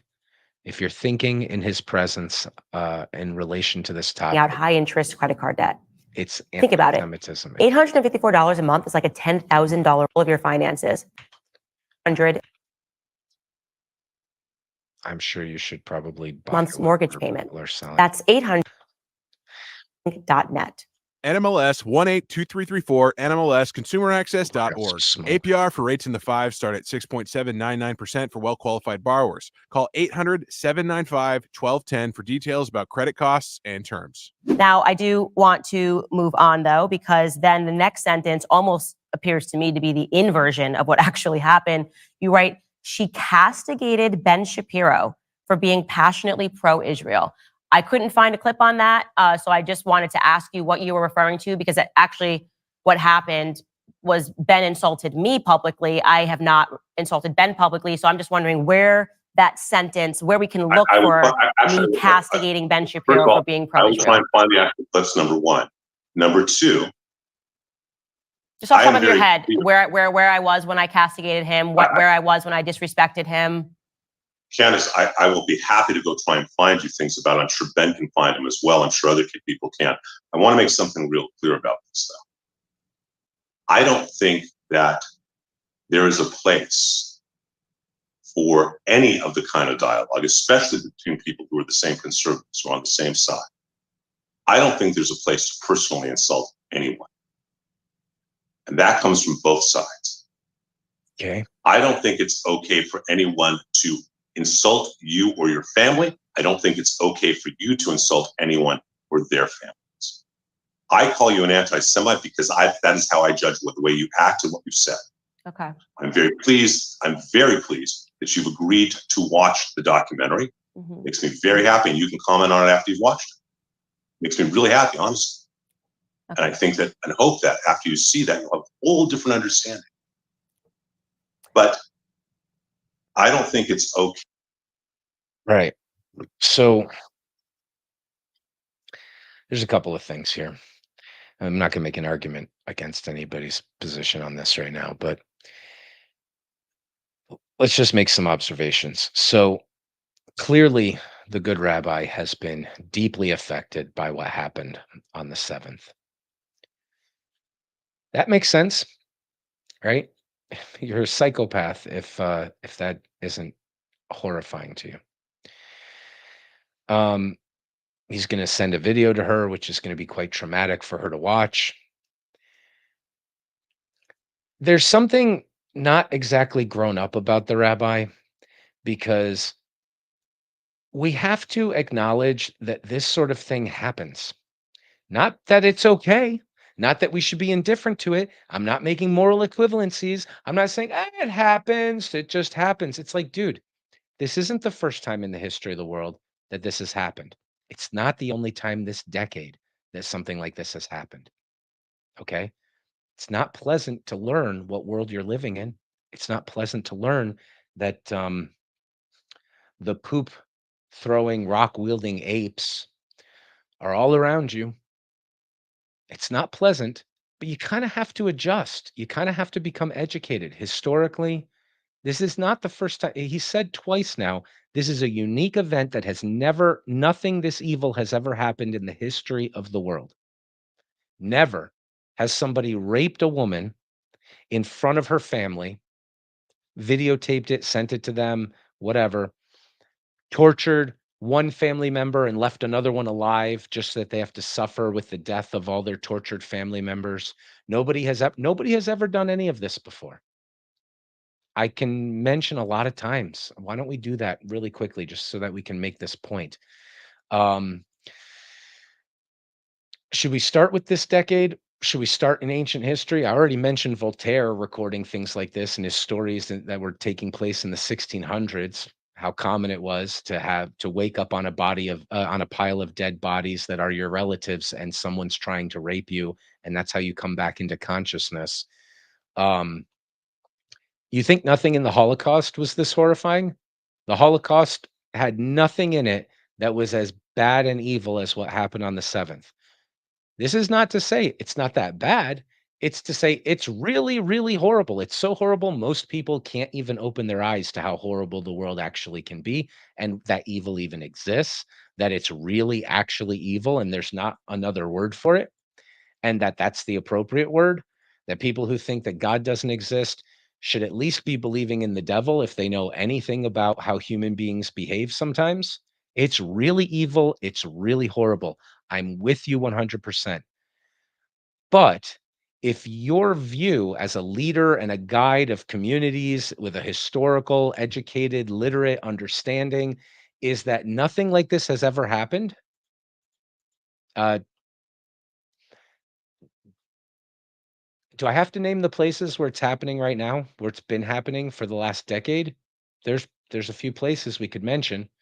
Uh, Rape being used as a weapon of war, murdering family members in front of each other, leaving some alive, sending the bill for the bullets that you use to kill their family members that they have to pay for it. These are the imaginations of very evil people, and very evil people exist, and it is really horrifying. And because of that, I'm a lot closer to the rabbi's position as far as well, you're dealing with evil, and so I'm not that concerned with looking too closely at how you deal with it, which I should be. Candace is probably more correct, right? Her position is probably more reasonable and correct than even my position. My position is I'm about out of patience with certain things, and I'm not really as concerned as I ought to be with what the responses to these things are. That's me personally. I'm just expressing my emotional attitude towards it. I'm not expressing a public opinion that other people should adopt. I'm not advocating that people be as indifferent as I feel. I'm confessing that I know how evil it is what you're talking about, and I also feel like I'm not too worried about being overly concerned with how to respond to it. However, I'm probably wrong. And here's something I'm certainly not wrong about. Somebody who can be reasonable in the face of that and say, let's actually think about these questions is not therefore anti Semitic. That's ridiculous. It's absolutely ridiculous for somebody to say, well, if you want to say, okay, it's evil, it's horrible, it's wrong, it's terrifying, it's traumatic to even look at and understand what people can do to each other. It's kind of traumatic to realize that you live on a planet full of other people just like this. Yeah, that's traumatic, but it's called education. There's history, there's literature, there's religious studies, there's all sorts of subjects, anthropology, primate evolution. There's all sorts of subjects that can give you insights into just how horrifying the world can be when it's really, really horrifying. you could be reasonable and educated and have a conversation after that without being a Jew hater. That is a ridiculous position. It's just completely ridiculous to say that Candace Owens is hating on Jews because, in the context of realizing that, even if she realized it as fully as she's going to realize it when she watches that video that you sent her, if after that she says, wow, the world is a horrible place, we better keep our hearts on fire and our heads on ice at the same time. And we have a right to think and talk and ask ourselves, what's a reasonable response and what's the best way to respond? That having that conversation and advocating to have that conversation is not hating Jews. Okay? I I, I feel embarrassed and annoyed. I feel bad for the rabbi because I can tell what's bothering him and I know how bothering it actually is. But I feel embarrassed to call myself Jewish when somebody is out there saying, well, I'm a rabbi and I'm telling you, you're not allowed to think and talk anymore, else I'm going to say you hate me. And oh, I don't feel safe. What the heck is this, man? You have real enemies to face. You have, if you're looking for anti Semitism, you can find it. You've been talking about what happened on the 7th. You can find it.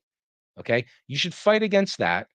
And while you're fighting against it, you're going to have your head on ice and you're going to have conversations about what the appropriate way to act is and what the appropriate response is. And you will have those conversations if you're having conversations with anybody who's in a position of authority to talk about that topic. And all of those people don't magically become anti Semitic for having that conversation. It's the conversation they need to have.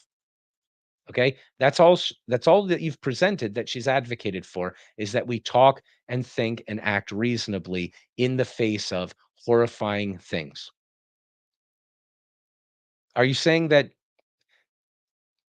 you're anti-Semitic if you like thinking?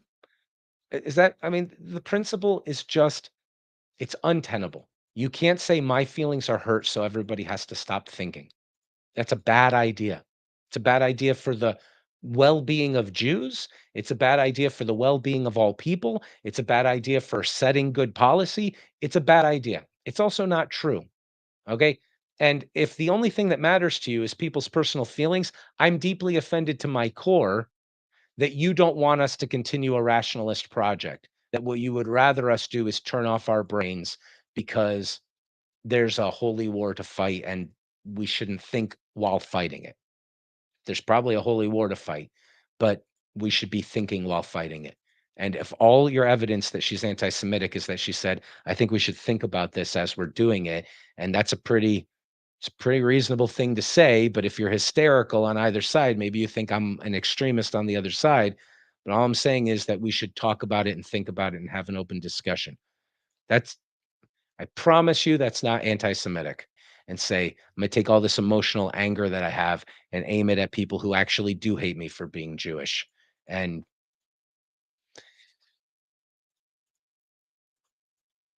it's so frustrating. It's so frustrating listening to this. Okay. Okay, for anyone to say, make personal attacks. Now, when Ben Shapiro calls you an anti-Semite, I call you an anti-Semite.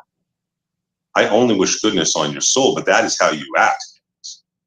Okay. That's very different than calling you a fill in the blank. Show the action that shows okay, that's but you did write, she castigated Ben Shapiro for being pro-Israel. So I'm just asking you.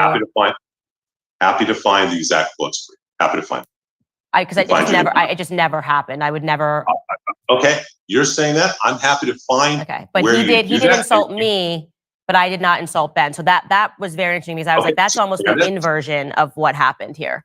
Well, okay, Candace, he says something differently, I think, but I will find and give. I'm happy to let Skylar know a place in the, and only in that specific interview, by the way. In that interview. We're talking about that interview. That's why I was asking you what interview. Me and Tucker talking about Ben. You're saying that I castigated him for being pro-Israel. Okay, Candace, I'm happy. I'll say it again.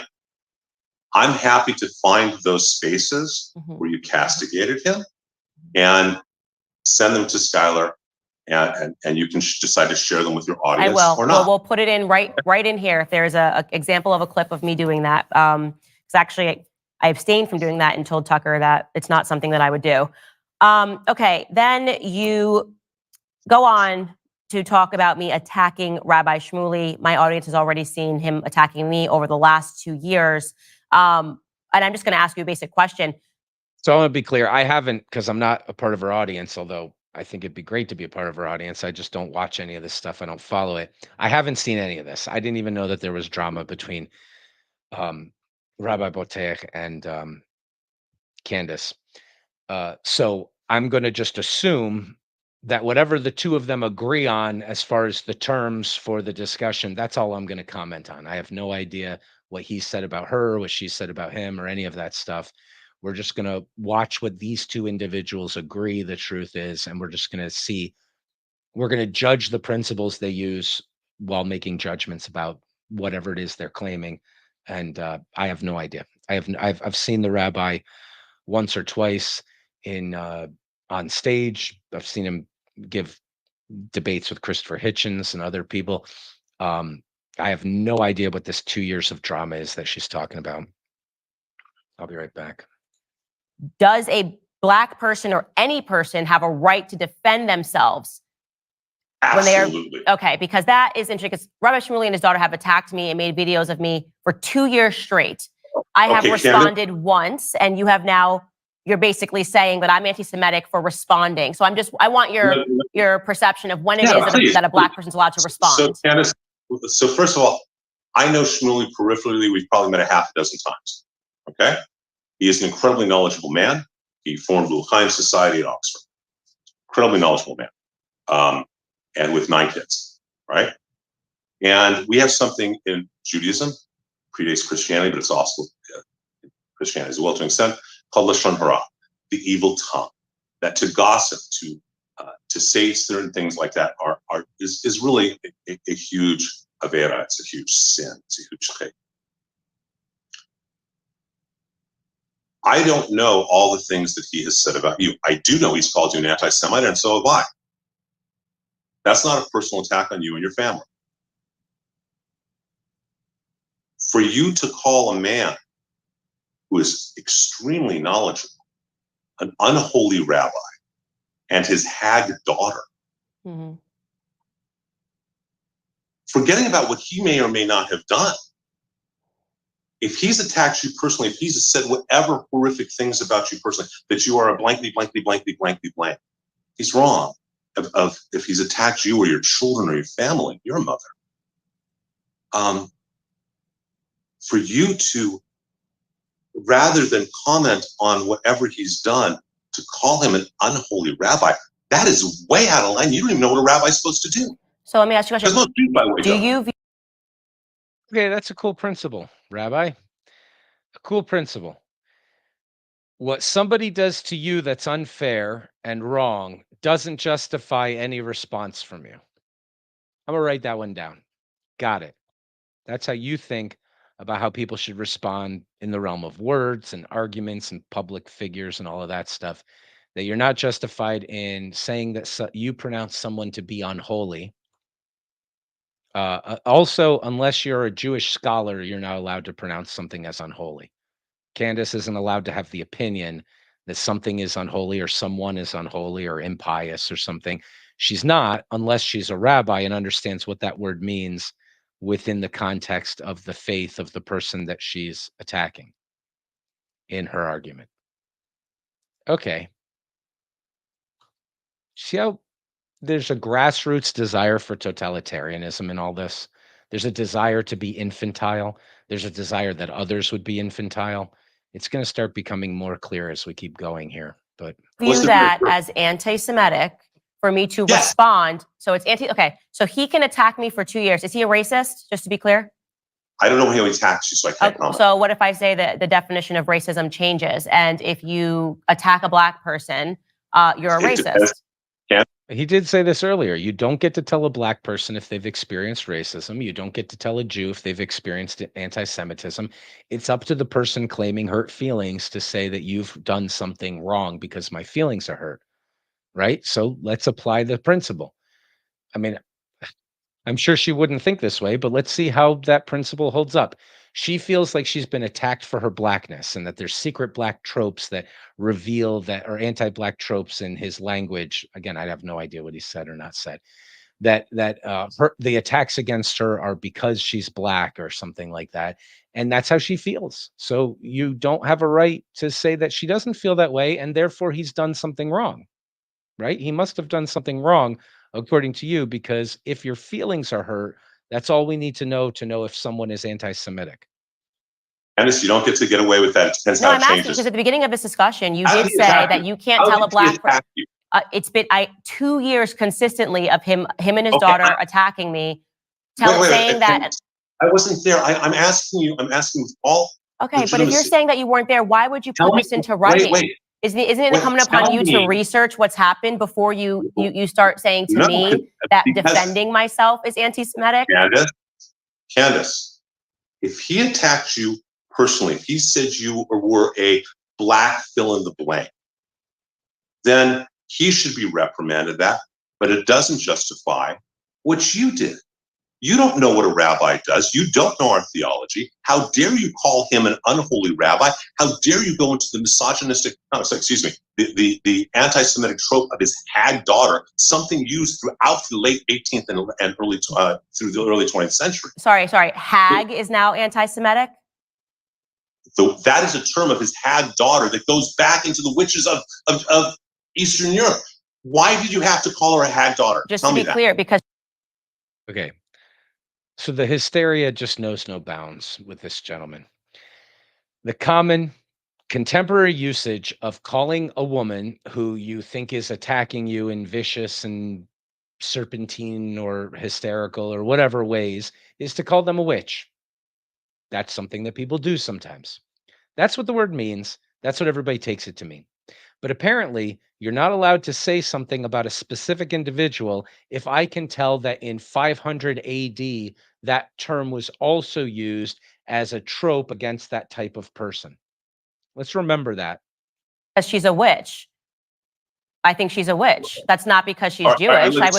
I would call someone a hag of any color. I think she's a witch. What they have done over the last 2 years, I believe his daughter is a hag. I said that because that's what I believe. You may disagree with me on that, but to say that that's anti-Semitic is ridiculous. I would call. Again, I have no idea what Rabbi Botesh's daughter has said about Candace. I have no idea what any of this drama is. I don't pay attention to any of these things on purpose.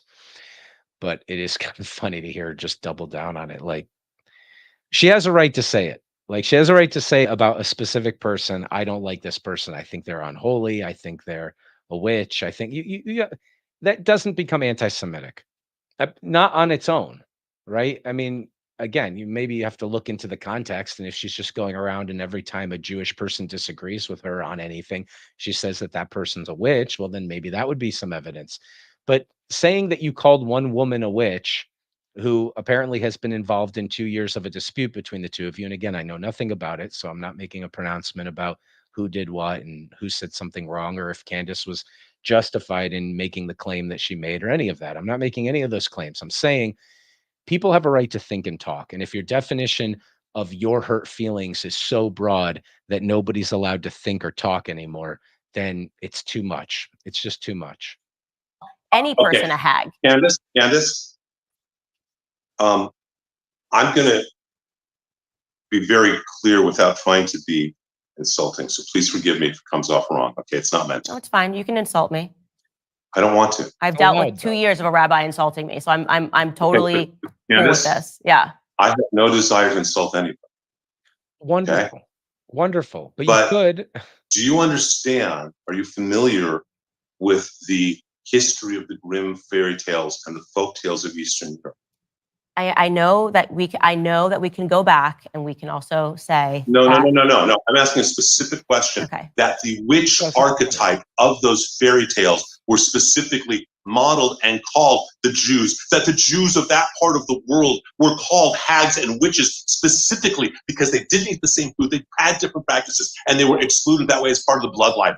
So you are saying that we can into by calling a rabbi's daughter her a witch, a hag daughter.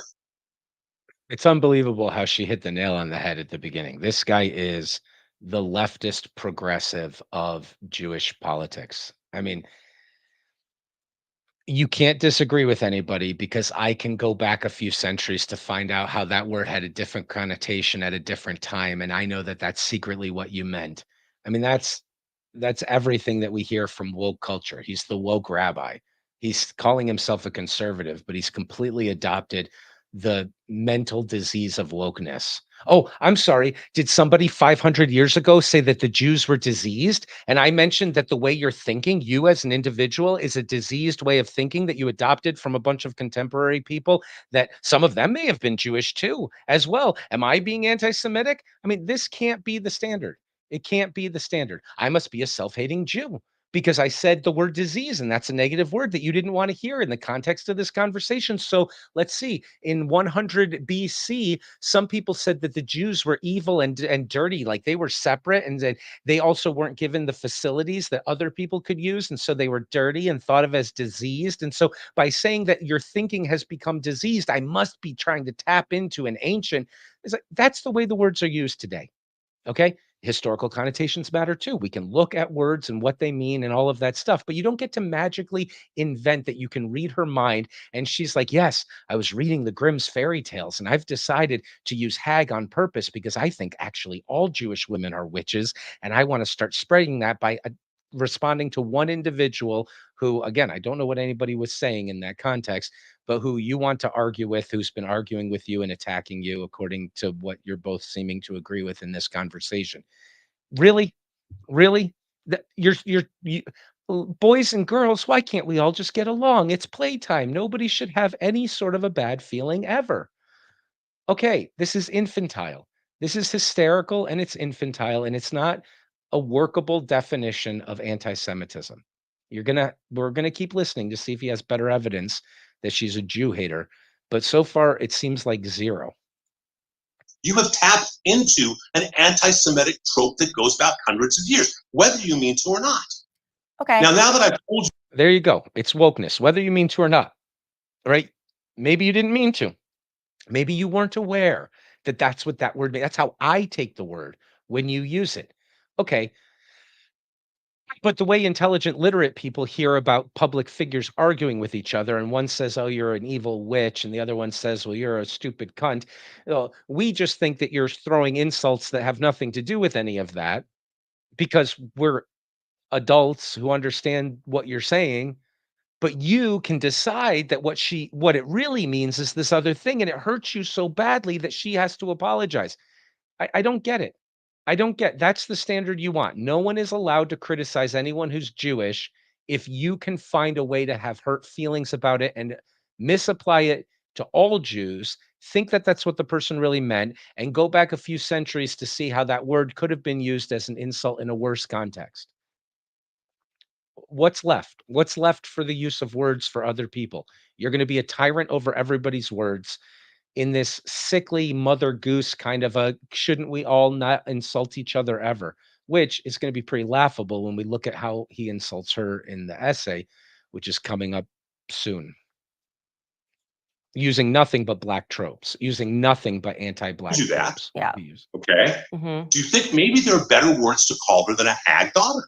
I'm actually not going to edit my language for two people that have been attacking me for 2 years. And so what I'm going to say is that what I'm going to say is that, and I want to be very strong on this.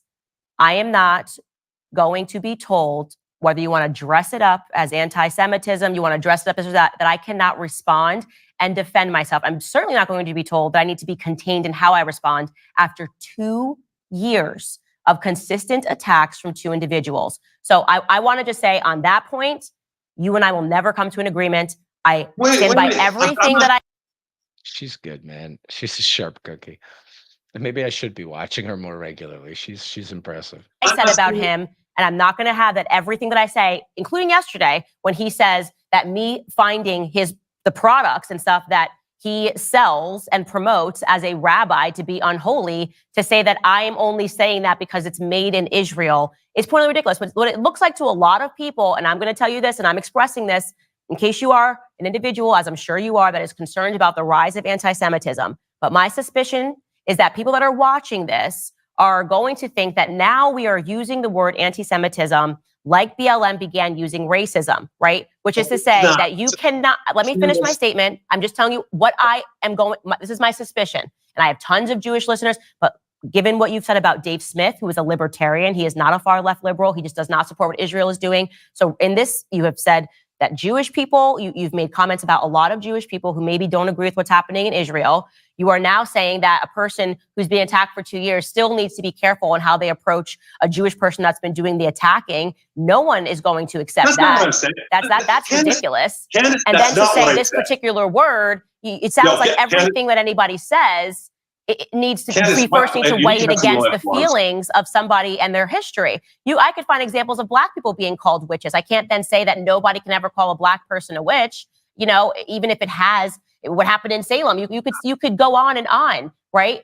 But the point is that if you're a Black person, you've been attacked for 2 years. I don't care if a person calls them a rabbi. In fact, I would question what it means to be a rabbi. Maybe you can explain. If you have been consistently attacking and threatening somebody, literally, he gave a quote to the Jerusalem Post, which actually I like the Jerusalem Post. They report on things very accurately, in which he says that he wants to bankrupt Candace Owens. That is a direct threat to somebody's livelihood. It is despicable. And because you call yourself a rabbi, it does not mean that people cannot say, but it is pointedly ridiculous that you are using finances as a mode of threat against people because you don't like their speech. It is ridiculous. And let me tell you what, that leans into an anti-Semitic trope about Jewish people and money. For a rabbi to stand up and say, let's bankrupt her. Over me all day. There you have it. There you have it. Right? If what we're going to do is take what a person says and try to find some historical precedent for why it's really something different because it used to be used in a different way, then nobody's allowed to talk, including, dude, these are just not standards that can be employed. You can scream. I'm not screaming. I've let you talk a lot. That's not fair. I've let you talk a lot. Candace, it's your show. You're going to edit and say what you want to say. I'm not going to edit this whatsoever. I promise you. Okay. Great. Terrific. I appreciate that. No one has, if someone is attacking you, you can defend yourself. And if someone is saying a bad thing about you, she's not going to edit it because she actually means what she's saying. Let me say this. If you want to use any sort of cheap tactic and make Candace your target, you should not. This is a sharp cookie.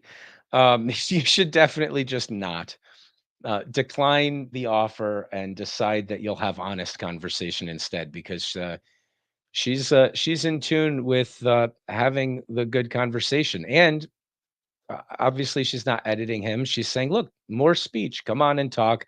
She actually means what she's saying. And so often people pretend that they care about free speech until it comes to somebody else's, or they pretend they care about a principle. You see this with the Republicans and Democrats. Every time there's an election, the Democrats lose. They say it wasn't fair. The Supreme Court decided Bush should be president. It's really Al Gore. And then as soon as it's the other way around, they go, how dare you question an election, right? People pretend to have principles all the time, and then they negate them immediately. 3.5 years of Trump was picked by Putin. The election was rigged, to how can anyone even ask a question about whether or not an American election was rigged? It's just, they all switch sides so quickly. But she's actually a manifestation of a real commitment to this principle. And that's not something to go up against with cheap tricks. I'm not saying that he's consciously using cheap tricks. And oh my gosh, did you know that 350 years ago, cheap tricks was basically a trope against Jewish people?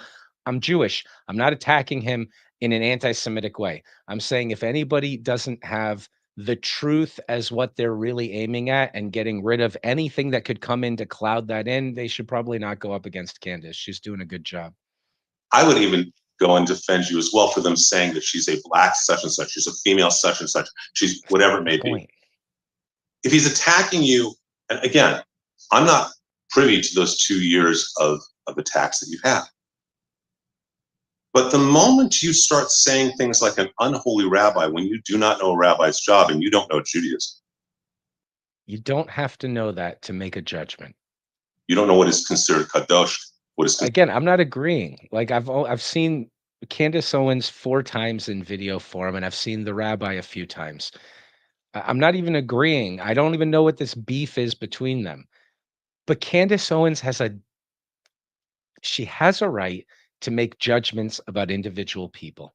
Okay, Rabbi, you don't get to say that you're not allowed to do that because it would hurt my feelings and I'm going to go back 350 years to decide that what you really meant was some deeply anti-Jewish hatred thing that clearly is not related at all to what she's saying, right?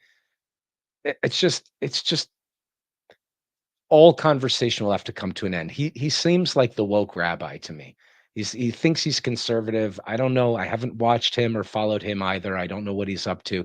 But the way he's thinking is absolutely, it could be benefited from adopting the very difficult to understand Jeffersonian principles. And by the way, it took centuries for us to develop those principles. I mean, centuries of people arguing for just a little bit of freedom. I have a right to inquire. We can worship in the way that we interpret the scriptures our way. And people would make these strong cases and then immediately oppress anybody around them who wasn't. Who was against how they interpreted the scriptures. It was centuries of stumbling towards the revelation that, oh, I don't have that right unless I grant it to everyone else. We all have the right to think. You don't get to demand what people are allowed to say and think. And it's, if we want to play the rabbi's game, it's deeply offensive to me. I'm talking about centuries of oppression and opposition to liberty and the rationalist principles, and you are spitting on all of them and opposing them with this grassroots desire to be an infant and therefore to be ruled by a totalitarian system. And I find it so offensive. And you can't tell me I'm not offended because it's anti-rationalist bigotry that you're using against me. I get to say that because those are the principles that you think we should operate under. All conversation is dead, and anybody can play that game, and it doesn't work. It just consider holy or not holy Jews. When the moment you make those kind of comments, you've crossed the line. And you didn't need to make them. I get you're angry. I get you feel violated by him. I get you feel that he attacks you unjustifiably. I haven't been part of the discussions, so he may have. But that doesn't ever give you then the right to say what you said. And it demonstrates, again, a pattern of behavior of an unawareness that you have about Jewish theology, a lack of awareness you have about Jewish history, and about anti-Semitism. The fact that you can't accept what all academics, I shouldn't say all because everything's all, but what academics, what Lord Sachs, what theologians all accept about that anti-Semitism is the unique hate that mutates. What Prager has done a PragerU video on. It is a unique. The fact that you can't even accept that is in itself problematic. I think that the woke rabbi. It's, do you understand that you have decided that you, Candace Owens, are more knowledgeable, wise, and you may be brilliant in a lot of fields. That's not what I've said. That's not, I've never said these things. I didn't say I was more knowledgeable, wise. I just said I called his daughter a hag, and I meant it. I'm not taking the words back.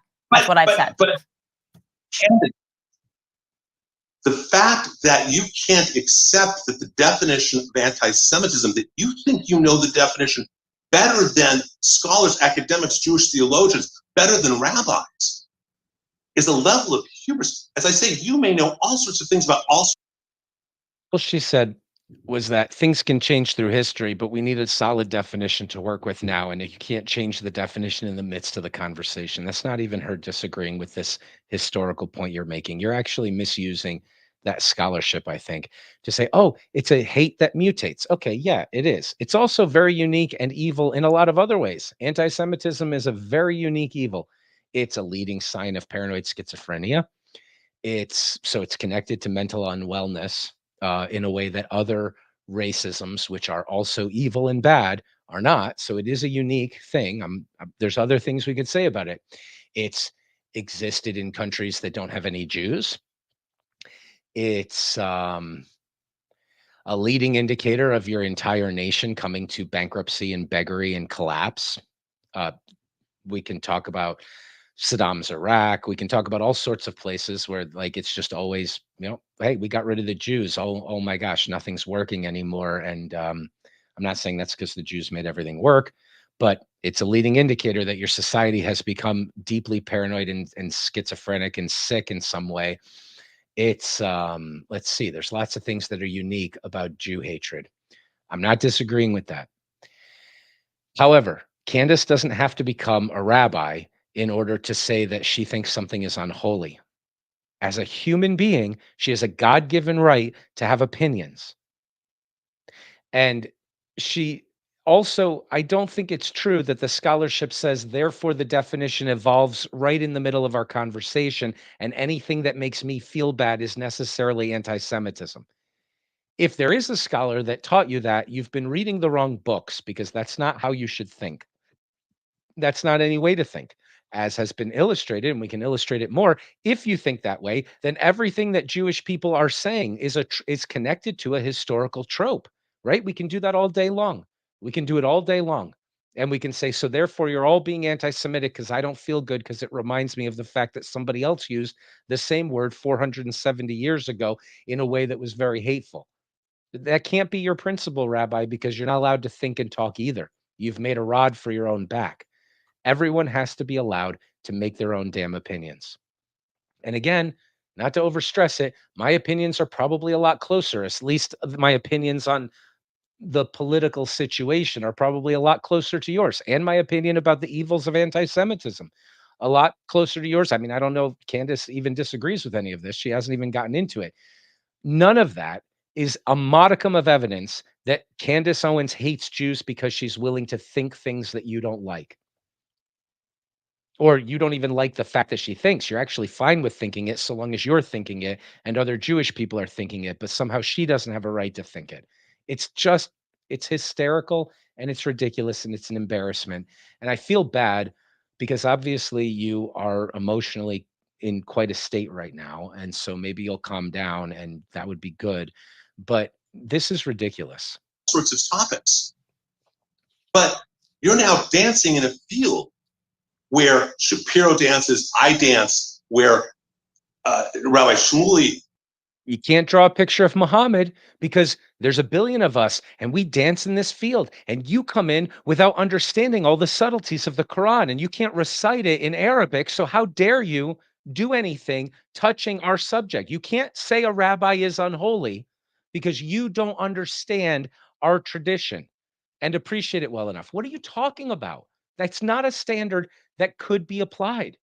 It's not even a principle of thought. It's just you crying. It's you being a cry bully.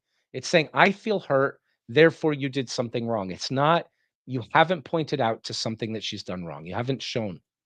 You know, and I'm trying to tell you that you were repeatedly doing anti-Semitic behavior, but your underlying premise that you said at the beginning of our dialogue was that you don't accept that definition of anti-Semitism. What I said is I don't accept that definitions mutate, is what I said to you at the beginning of this dialogue. And I'm telling you that's the hatred can mutate historically. The definition can't mutate in the conversation. That's what she said. And that is seemingly what you're trying to do. I don't know how I don't know what her freaking IQ is that she could pick up on it that quickly.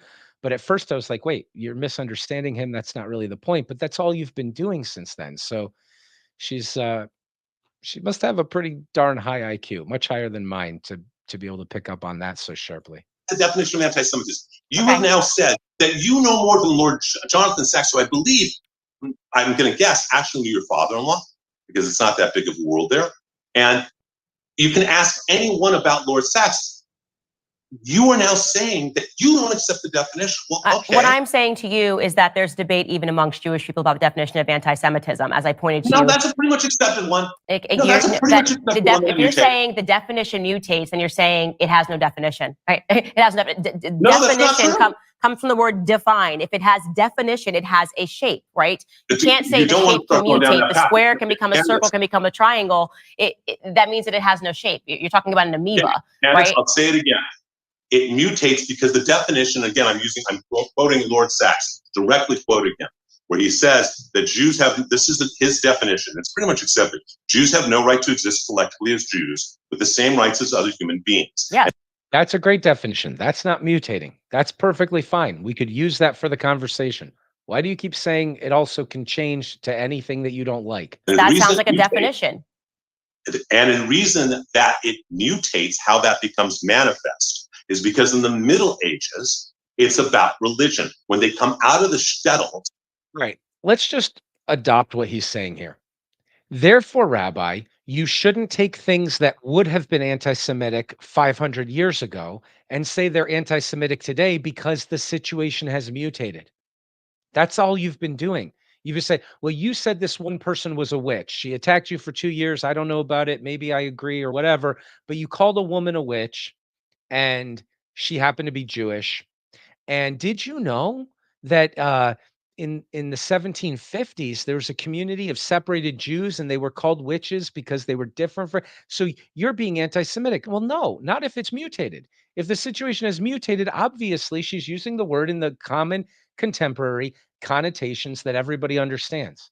She's saying this woman is deceptive and using trickery to try to assassinate my character or something like that, right? That's the time that people would use the term hag for somebody. That's what it means to everybody who hears it.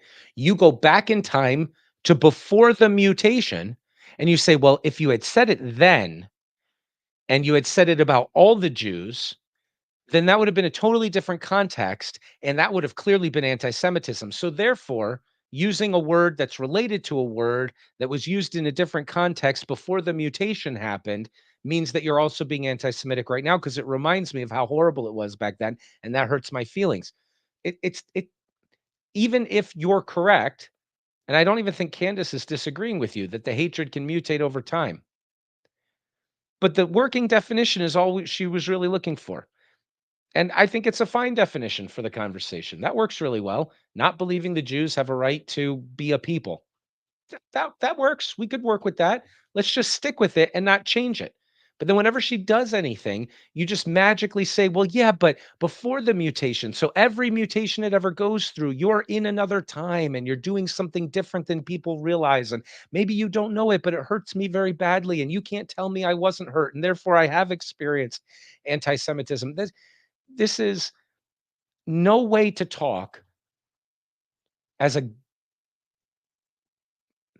creature of God with a spark of the divine who has a mutual respect for other individuals who also manifest that divine spark. That's not how we can have conversations, Rabbi.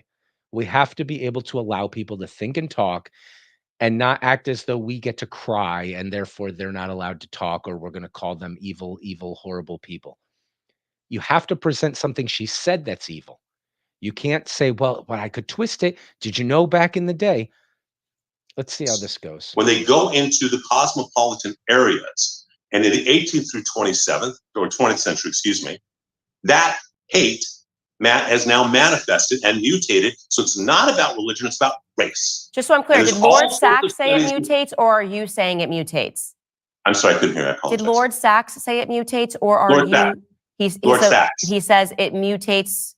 Correct. Can you just re-say the quotation, his direct quotation? That it is a hate that mutates. It is a hate that mutates. It is a virus, he calls it, that mutates, and that he's not alone in that.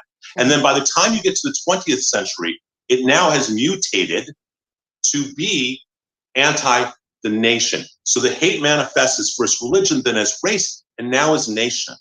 So would you say that anybody who takes issue with anything that Israel does is an anti-Semite? Of course not. That's ludicrous. That was the context of the conversation. She didn't even take issue. She said we should be able to talk about it and think about it. Okay, because that's a ludicrous statement. Okay, because then why are so how is her calling one person a witch, her saying I don't think the state of Israel has a right to exist? Also, I still don't think it's correct. Look, 99% of people who are anti-Zionist are also anti-Semites. But the first anti-Zionists were Jews. And you're going to say that they're self-hating Jews, that they don't think they have a right to have a nation state. Well, you could have a reasonable conversation about whether or not it's strategically a good thing to do, whether or not it's desirable, whether, you could say, hey, it's better to, it's not necessarily, I think, anti-Semitic to be opposed to the idea of investing in and trying to build a Jewish state. It's not my opinion, right? Most people who are anti-Zionists are anti-Semitic, but you can say it mutated to being about a people and about a race. I'm on board with that, right? I really like that definition that the Jewish people don't have a right to exist like other people. That's a good definition of anti-Semitism. I think that just always applies. So you could just use that. But in any event, she never said the Jewish people don't have a right to a state. If I remember correctly, she flew over to Israel to witness the founding or the opening of the Jewish embassy or the embassy in Jerusalem. Like, I don't think she's against the Jewish state. What she said was it's possible that we should have a conversation about what the right response is to a great, horrible evil. So, how are you finding anti-Semitism in that? That's what every Jewish political figure is talking about. That's what every Jewish leader is considering. That's the debate. So they're all anti-Semitic. Every leader of the Jewish state is anti-Semitic for saying it's okay to have a conversation about what the right response is. Everybody should be hysterical, turn off their brain, and never stop moving in some direction vaguely that you think would be appropriate. That's there's nothing here, man. Give us some evidence that she's anti-Jewish. That's a ludicrous statement. Okay, I'm glad you said that because earlier when we were talking about Dave Smith and I said that some Jewish people don't agree with what Israel is doing as a nation, you suggested that they were self-hating Jews. That's not what I suggested. What I said is there's a very difference between supporting Israel and supporting Bibi or the government. There's a huge difference. Support of Israel is to understand. And I think, again, this is a place. Did Candace ever say anything like the Jewish state should not exist? You should bring up that quote. That would be some good evidence. I mean, we still have a little bit to talk about, but the whole quote was what the policy is should be talked about. Am I on drugs here? Like, what the heck am I missing, man? Eugene Bishop, who was one of the heads of the Central Conference of American Bishops, great Catholic leader, said a number of things. And Monsignor Royal Vatican of blessed memory, I actually heard him say this. Royal said he was one of the first people to do interfaith dialogue after Vatican II. And Royal said the following. He said that no non-Jew can ever fully understand the relationship between the Jewish people and the land of Israel. In the same way that no Jew can understand how a bunch of old bishops, old cardinals, go into a building, white smoke comes out, and suddenly one of them is infallible. It's a quote from Royal Vatican of blessed memory, one of the founders of interfaith dialogue in the 60s and 70s. What I'm trying to explain to you is our tie to Israel. That when you make an anti-Zionist, not just you, when anyone makes a comment, an anti-Zionist comment, that is anti-Semitism. But when you say anti-Zionist, didn't make an anti-Zionist. When you say anti-Zionist, you don't mean criticizing Israel's government. Just no, you can criticize the government. That's all she did. So I'm just not. But criticizing. Okay, but let's go. Can we follow that path for a moment? Because I think this might get us somewhere. And as I said from the beginning, I'm optimistic. I'd like to get somewhere. Mm-hmm. To criticize Israel's government is one thing. You want to do that? Great. That's what your quote had her doing. Especially you want to criticize America's involvement in its relationship with Israel and American bringing up the right to have the conversation. But understanding, have you ever read the Covenant of 1988 for Hamas? No, I have not read the Covenant of 1988 for Hamas. So let me tell you about Hamas. In their charter, which you can find easily online, the Covenant of 1988, they claim that they are a subsidiary for the region of the Muslim Brotherhood, which I'm sure you know a lot about or you've learned a lot. And they call for the obliteration of all Jews. They say in Article 7 that the Muslim Day of Judgment will not come until every Jew is killed and those few who still live hide between, and this is a quote, between the rocks, behind the rocks and the trees call out, "O Abdullah, O Muslim, there's a Jew hiding behind me, come kill him." The definition of a Palestine, which there is no historical Palestine, the definition of a Palestine from the river to the sea, from the Jordan River to the Mediterranean Sea, means no Israel. Right. It is, as Lord Sachs said, it is that they don't have a right to live collectively in a nation. And so it's one thing to say, I don't agree with what the government's doing. It's an entire other thing to create a moral equivalency, which you keep doing. That's just a hallucination. He's just hallucinated that she made a moral equivalency. He actually said the exact same thing that she said. He completely agreed earlier in the conversation and now in principle with the idea that even though this is very evil, we should be able to have a conversation about what the right policy and response is. He said that himself, and he agrees in principle with saying that type of thing. She never made a moral equivalency. She said nothing other than the very words that came out of your mouth in agreement with her in this debate. She didn't even hint at it. She didn't hint at like, well, maybe it'd be good if Hamas did wipe out all the Jews. She never said from the from the river to the sea. She never said any of that. Like you're bringing up things that are anti-Semitic. I agree with you. I think she agrees with you. What the hell do they have to do with anything she said? Did she say Hamas is not evil? No. Did she say they don't need to be opposed? No. She said we should be able to have a conversation about what the right response is to something this horrible. You've said the same thing, but you've interpreted and imagined that she said whatever Hamas does, they're equivalent to whatever the Jewish state does. And it's the exact same thing. And there's nothing like she didn't say that. You imagined that she said that, Rabbi. You imagined that she said that. It's not charitable. It's not accurate. I'm sure you believe it, so I'm not saying you're lying, but there's something wrong about it, right? Dishonest. I'm not impugning your motivation here, but there's something dishonest about perpetuating that idea because it isn't true. Like what the heck, man? You've said the exact same thing she said, and you've said explicitly that saying things like that is not anti-Semitic. And then you're saying, yeah, but if you said from the river to the sea, that's wiping out. Yeah, but she didn't say that. She doesn't think that. That's not her view. What are you talking about? Appropriate. You're talking A about moral equivalency between anything Israel does and what happened October 7th. There is no equivalency. Give us a quote of her doing that. She didn't do that.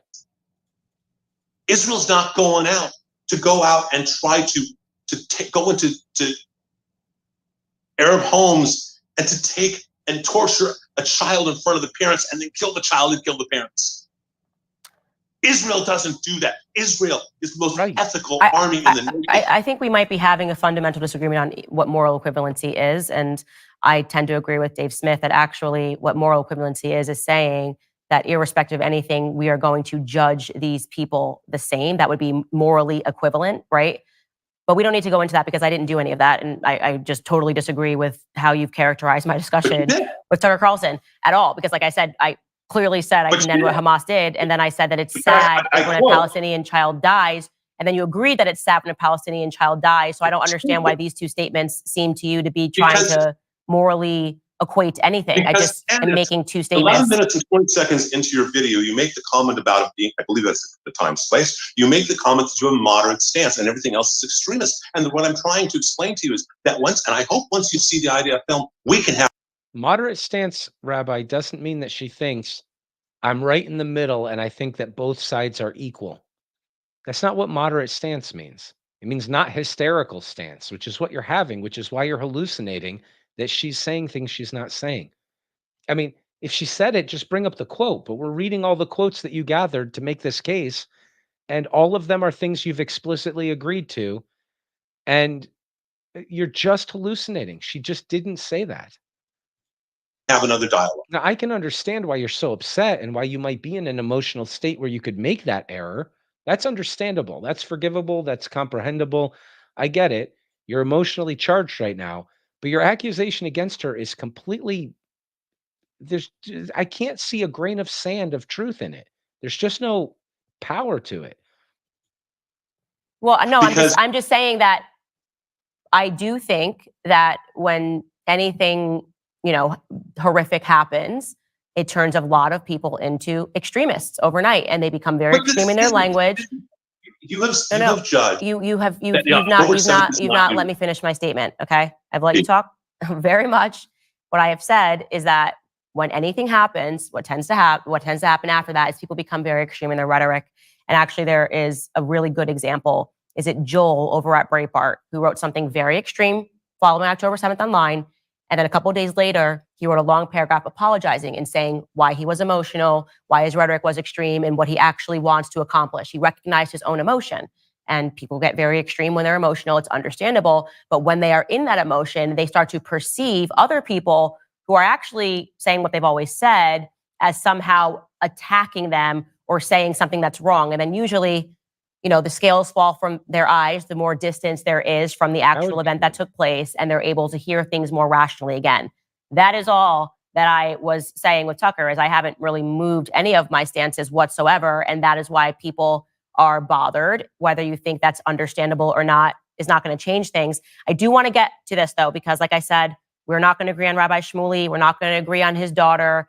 I'm not going to agree on your interpretation that my defense of myself is somehow anti-Semitism. I intend to keep defending myself against somebody that I, view to be absolutely despicable. And actually, what I will say is that in terms of anti-Semitism, I think a lot of it stems from what I would say is individuals feeling that amidst their own communities, let's remove Jews from this. If a Black person does something wrong, I immediately call it out on my show. I've said tons of things about Black people acting like thugs. I've stood up against Black people when they were using racism, basically just to absolve themselves from any critique.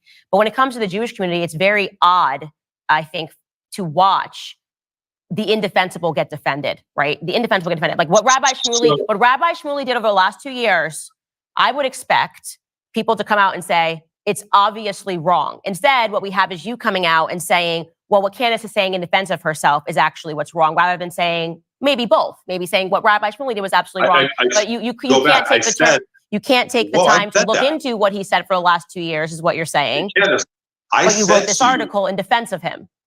Candace, this is not about Shmuley, and it was not in defense of him. And I said to you earlier in this talk, if he was saying inappropriate things, he should be reprimanded for that. That's not what you said here in your article, though. This is about you and your pattern of behavior and your pattern of words. And I have no issue, and maybe we can't see the pattern of words if you won't even give us one instance of it yet, but okay. You should do a little bit more reading of what I've written. You wrote, like any father, Shmuley defends his children when attacked. Wait. I have taken on the unethical behavior of Jewish leaders and Jewish organizations publicly to the detriment of my own life. I've taken on Jonathan Greenblatt for 5 years of what he's done to the ADL. I got the receipts to prove it. You can read the articles. Okay, I've exposed him for what he's done that is not right. So when you make a comment, like when someone does something wrong in the Jewish community doesn't say anything. You and I are talking, and I have a history of both calling out people who are unethical within my own tradition and standing up for other groups that are not in my tradition that are being persecuted.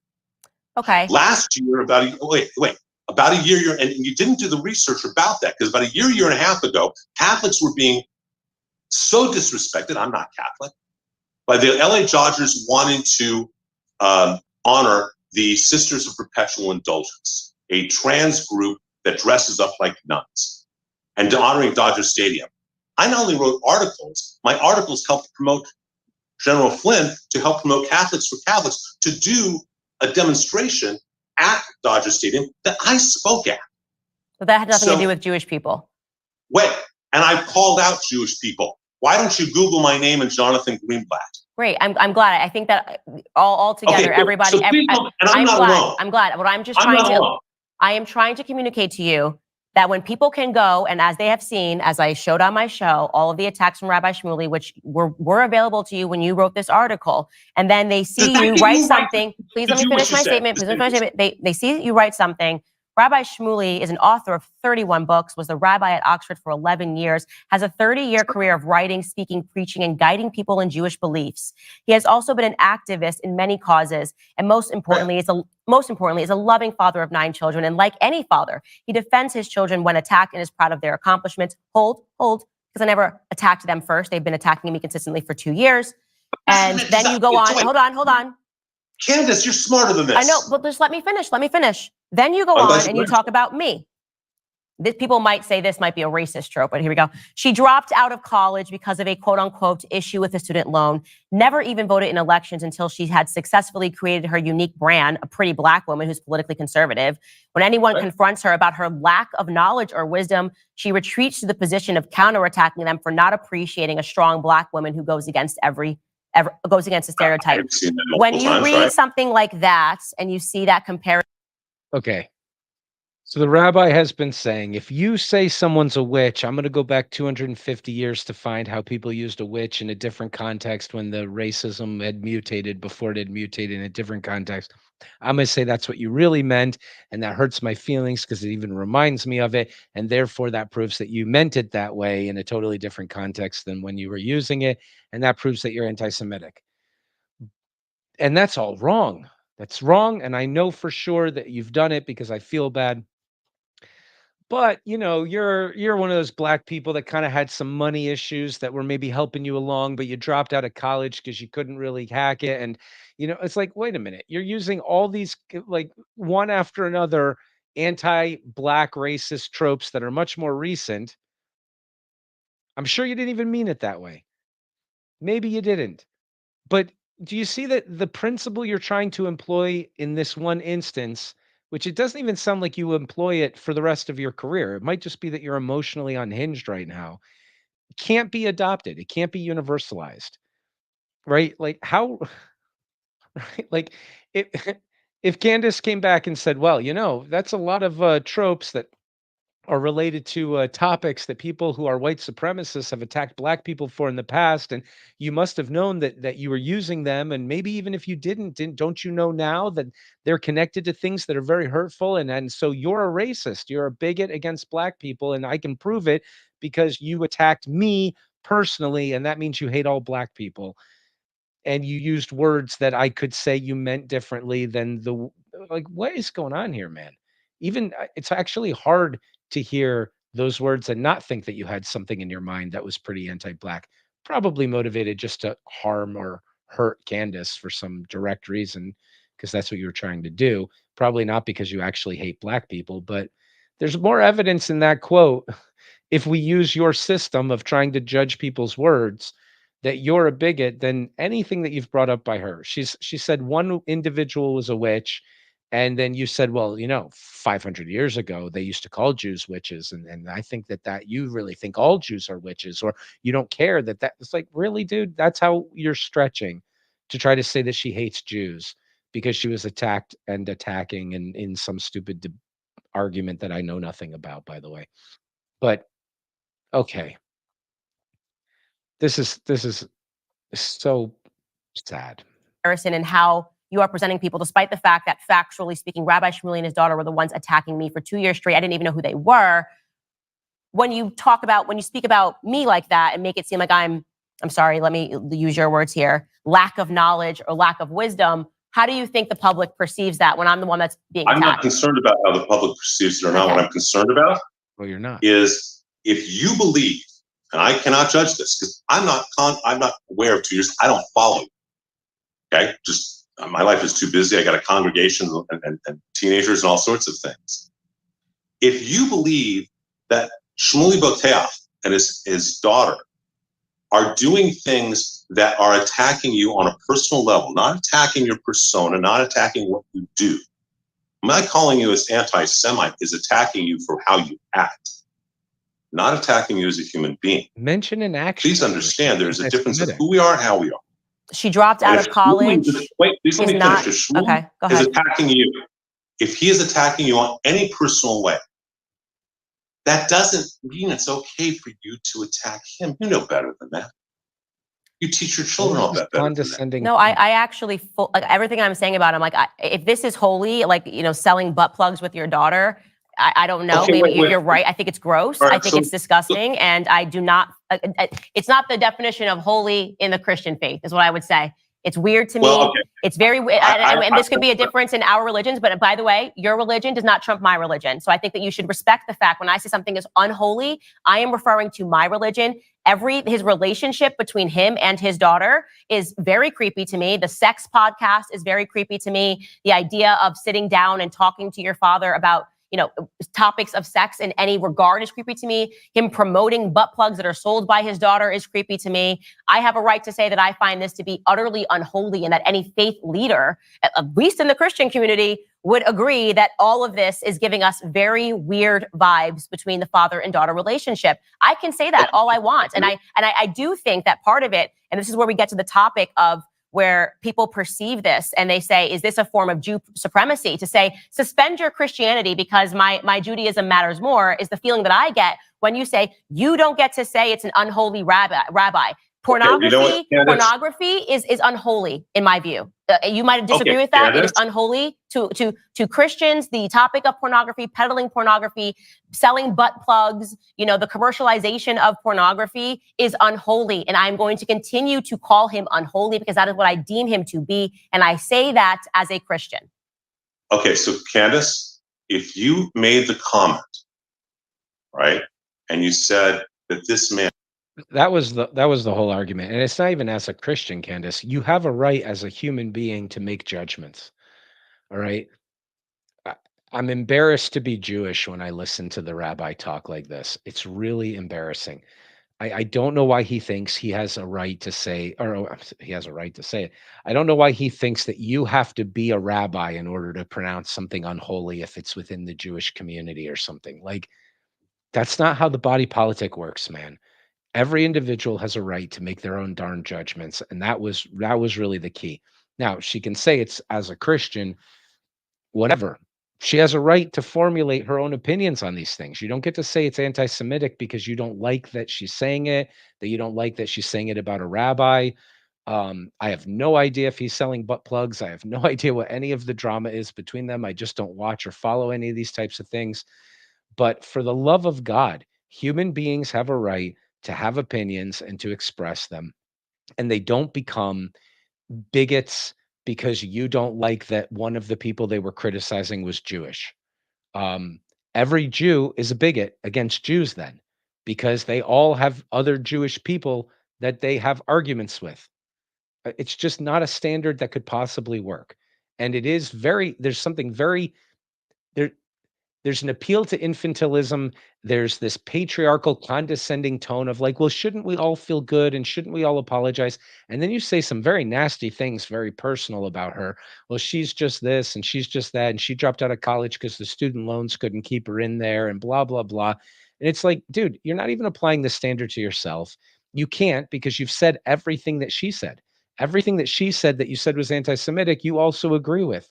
You hallucinated that she made a moral equivalency that she didn't make because you weren't in the mode or in the mood to think rationally on the topic. She's she's diagnosed it pretty freaking accurately. It's kind of shocking. I would say if anybody is not in love with the truth, I'm not saying that about you, Rabbi, but if anybody is not in love with the truth and they want to go head to head with Candace Owens, you should just not. You should just not. I mean, I'm not here to defend her. She obviously doesn't need anybody to help defend her, but it's just embarrassing. It's embarrassing to hear these arguments. She said what Hamas did was evil, and we should be able to have a conversation about what the appropriate response is. Every Jewish official is doing that. You said hating the state of Israel and not wanting it to exist is necessarily anti-Semitic. It mostly is. Usually, there's quite a few Jews that are not anti-Semitic who've been against the state of Israel. I'm not taking a position on that. I'm just saying usually it is. But also, she wasn't doing that. She wasn't doing that. She was just doing what you said explicitly was okay to do, which is to talk about the policies that the state is implementing and judge them, criticize them, have a conversation about them. She never actually said anything that was anti the existence of the state of Israel. It's just crazy. You're just hallucinating.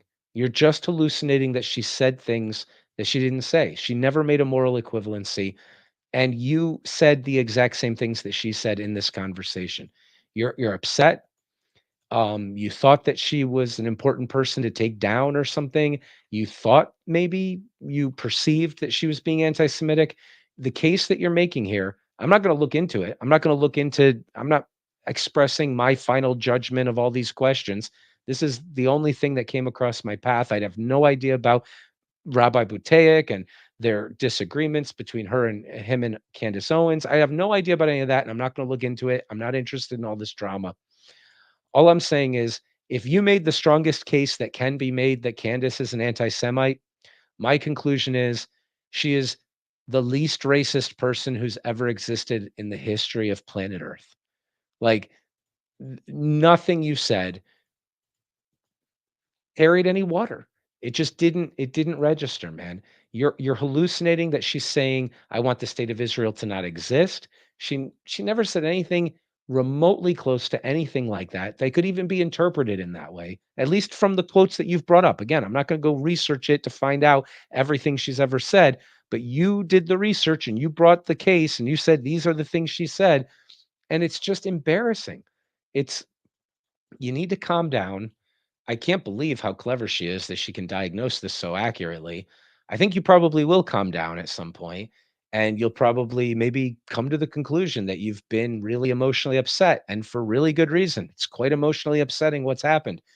And once that's done, maybe you should have a rethink about all of this or something, because this this dancing back and forth between, shouldn't we all never say anything that hurts anybody's feelings? And if you've hurt someone's feelings, you've done something wrong, to, oh, you're one of those black dropouts of college who, with all the assistants couldn't still hack it for some reason. And like, oh my gosh, man, dude, you don't have to go back 400 years to find how those are connected to some pretty well-known anti-black tropes. So by your own principles that you're hoping we're all going to adopt, you are a very racist and bigoted person. Luckily, none of us adopt those principles, because that's not actually the way things work. You're talking about one person. You're talking, you're engaged in an argument. Candace was talking about one person who she says has been attacking her for 2 years. You don't even dispute that. And she says, I think this woman's a witch. And you're like, oh, 500 years ago, if you said all Jewish people were witches, that would be a very much an anti-Semitic trope. But she didn't say that. She didn't say anything like that. And you saying, yeah, but it reminds me of it, and that hurts my feelings. And you don't get to tell me if I'm right in having my feelings hurt. You're the woke rabbi, man. I don't know why you think you're conservative, but you think exactly the way that the woke crowd thinks. And you're the BLM of the Jewish community. And it's not cool. It, I feel bad because we're talking in the context of some really horrifying and horrific events that have happened recently, and clearly I'm very emotionally upset by that stuff. I'm with you, brother. Your and my positions on those things are way closer than, you know, you have no idea. But you got to be able to be reasonable. You can't go around saying everybody hates Jews unfairly if they say anything that you don't like. And you haven't presented any evidence here. All right, we're going to have to cut this short, and we're going to just have to end it here. It just gets worse. It just keeps getting worse throughout. He goes into just some rants and whatever. I've got to go. We've got something else scheduled to do right now.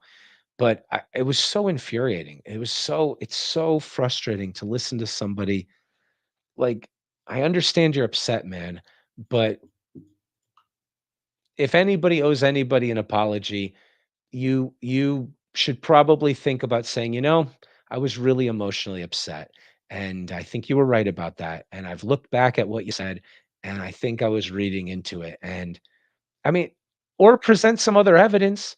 Like, she didn't say any of the things you're saying are anti-Semitic. She didn't say them. Even with all the quotes you brought forward, none of them were in that category.